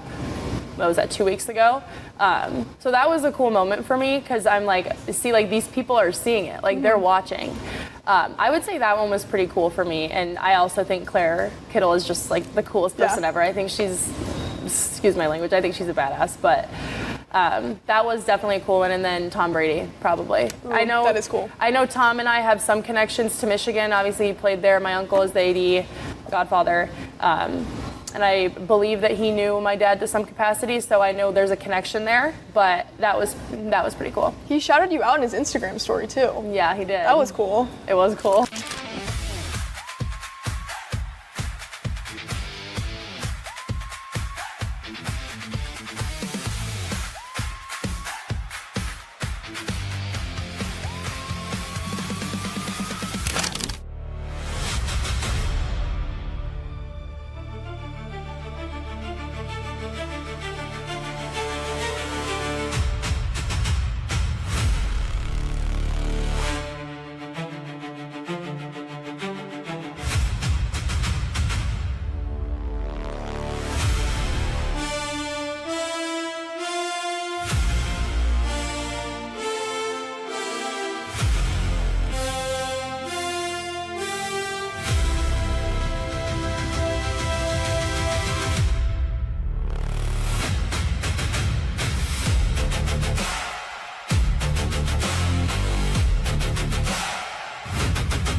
Welcome back, Hurrdat Sports Live. That's DB. I'm Ravi Lulla here at Hurrdat Sports HQ. When he says 20, he means 20. Yeah, listen, he's on it. Well, we got the new, did you see the new graphic coming back here with like all the moving parts and whatever? It's like an imitation apparently is the best form of flattery. I see a lot of people talking lower thirds and getting images. And I'm like, this must be a thing. I feel like we are fairly cutting edge. Is that how this audio visual thing works with? Somebody's got to start the trend, right? You know, you disseminating information. You can't always just have a webcam like right here on somebody's face, looking at them from 6 inches away. So you know, we're just trying to elevate everybody's game. We're here to help, DB. We're just here to help everybody. Everybody love everybody. Everybody love everybody. Everybody love everybody. I think. Just not as much as we all love Janair and Bonner. Or apparently in the chat, tater salad. That's what do you mean? We love Bonner. That's not what I thought you were going to say. Oh, okay. Oh, please, Flaky Jake. Me picking on Austin? Come on. We never pick on Austin. I should have asked Flaky Jake, how do you feel about your Braves at the deadline? Ooh. He's a Bravo. He's one of the. You could talk to Flaky Jake about live betting. I think the only thing Flaky Jake turns down is his collar. I'll be honest. I don't do. He's a big Golden State guy too. Is he? Yeah. Oh, maybe we can commiserate over the horrible things they've done to Wardell, Stephen Curry the last few years. If you don't stop calling him that. Why? His government. You want him to stop calling him by his name? Wardell, Stephen Curry. Yeah, because so many people call him Wardell, Rico. I like to call him Wardell when he's standing on business, because it's a more formal. Steph is very, informal, where it's like, man, you feel like your boys? When he's killing an entire country of France in the Olympics, you got to call him Wardell. Okay. Have you heard the French call? They straight up call him the devil. Yeah, they were all left for dead. That game was on the verge of being embarrassing. He goes, the play-by-play goes, oh no, Curry, that man is the devil. I was watching him shoot their eye out in the living room in Central City. Oh, yeah? Yeah. Was that Zygmunt? Yeah. Yeah. Yeah, I got to remember where all your friends live. I was like, well, there's very few. Very few. Well, I know where I live. I know where. Hit him with a grenade may get them all. Picking on Austin. Austin has been unusually quiet He today. has been. I don't know if he might be busy trying to work on the echo issue. Yeah, and when he comes out here and he only says like one or two things and he's super serious, I was like, that's no fun. Oh, Flaky Jake says fire Alex Anthropoulos. That's how I feel, DB. Well, he's been exec of the year. I agree on Joe Lacob, Flaky Jake. I told you, hey, he's a hot take dude. He's always got these funny opinions. Sell the team. You made your money. Sell the team. Would you stop? Nope, I will not. You're all sell. He's spoiled. Sell the Red Sox. Sell everybody. I've come around on the Red Sox. I may have been premature on that, but we've been doing this for several years with the Warriors, where they are just absolutely not appreciating what they have, and so I'm sell the team or trade Steph. Those are my options. Premature, like I was a little early on the Red Sox. That's my bad.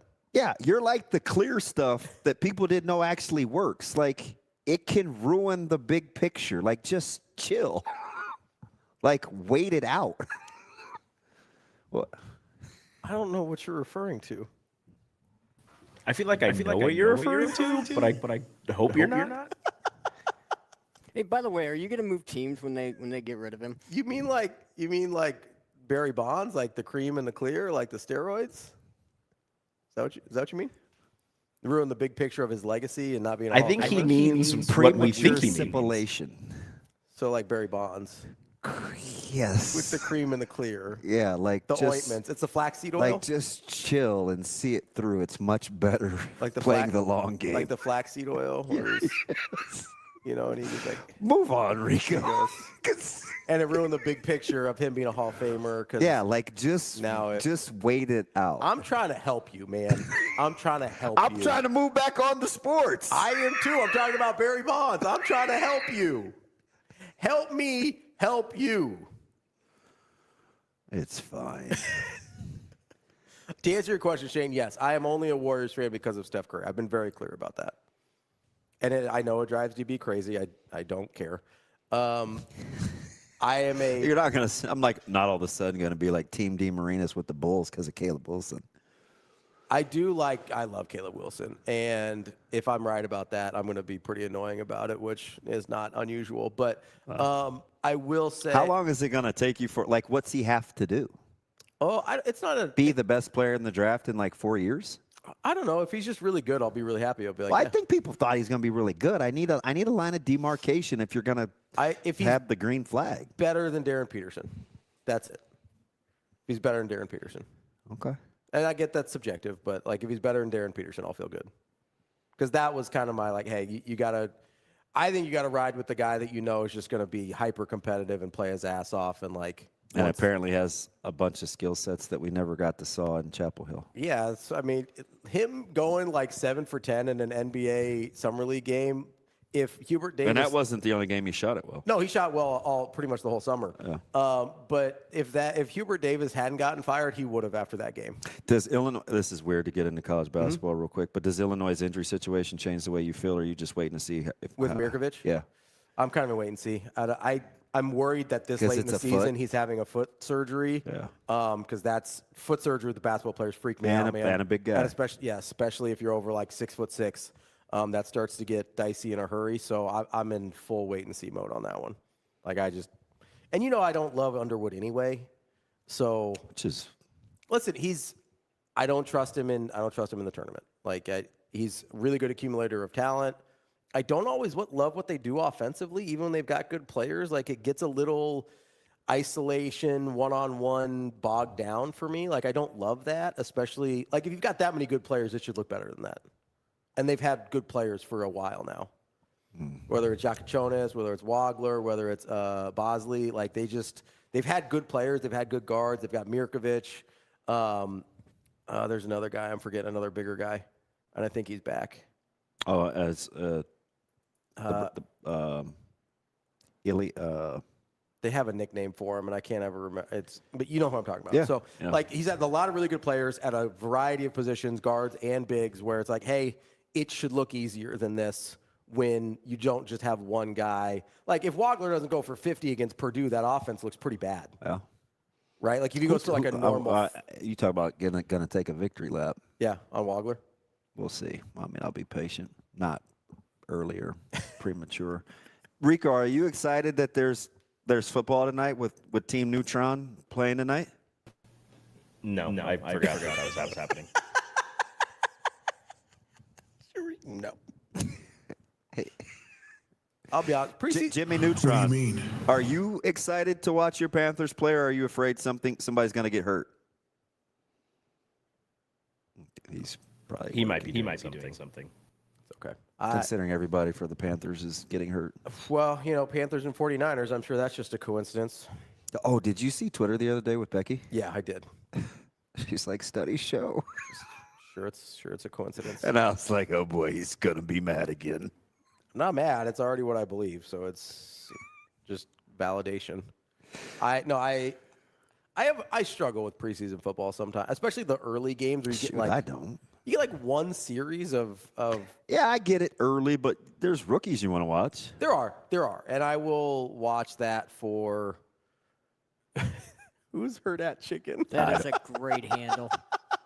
I have no idea. That's incredible. I'm putting that on my listener list. Dude? Yeah, that's the Hurrdat Chicken. That is with the heavy bunda. Yeah, man. Jeez. Got lead in his pencil. Must have got a neck gen. Pre-lead? Shane, hit the flipping music. To answer your question, Hurrdat Chicken, I love Barry Bonds. Yeah, you do have a weird affinity. I'm a big Barry Bonds fan, so there's no question there. But you're also all in on performance enhancing. I bring steroids back in baseball, baby. I'm here for it. I'm all in. I'm all in on the Hurrdat Chicken. Of course you are. I mean, that is a great handle right there. It is a great handle. I think that's the first time they've commented, or it's the first time I've seen it at least. Hurrdat_chicken. That is the show for today. That's DB. I'm Ravi Lulla. We will be back tomorrow to wrap up your week. Make sure you come out and see us over at the Pinnacle Bank Championship at Indian Creek. We'll have a good time this weekend, and we will see you on the show tomorrow.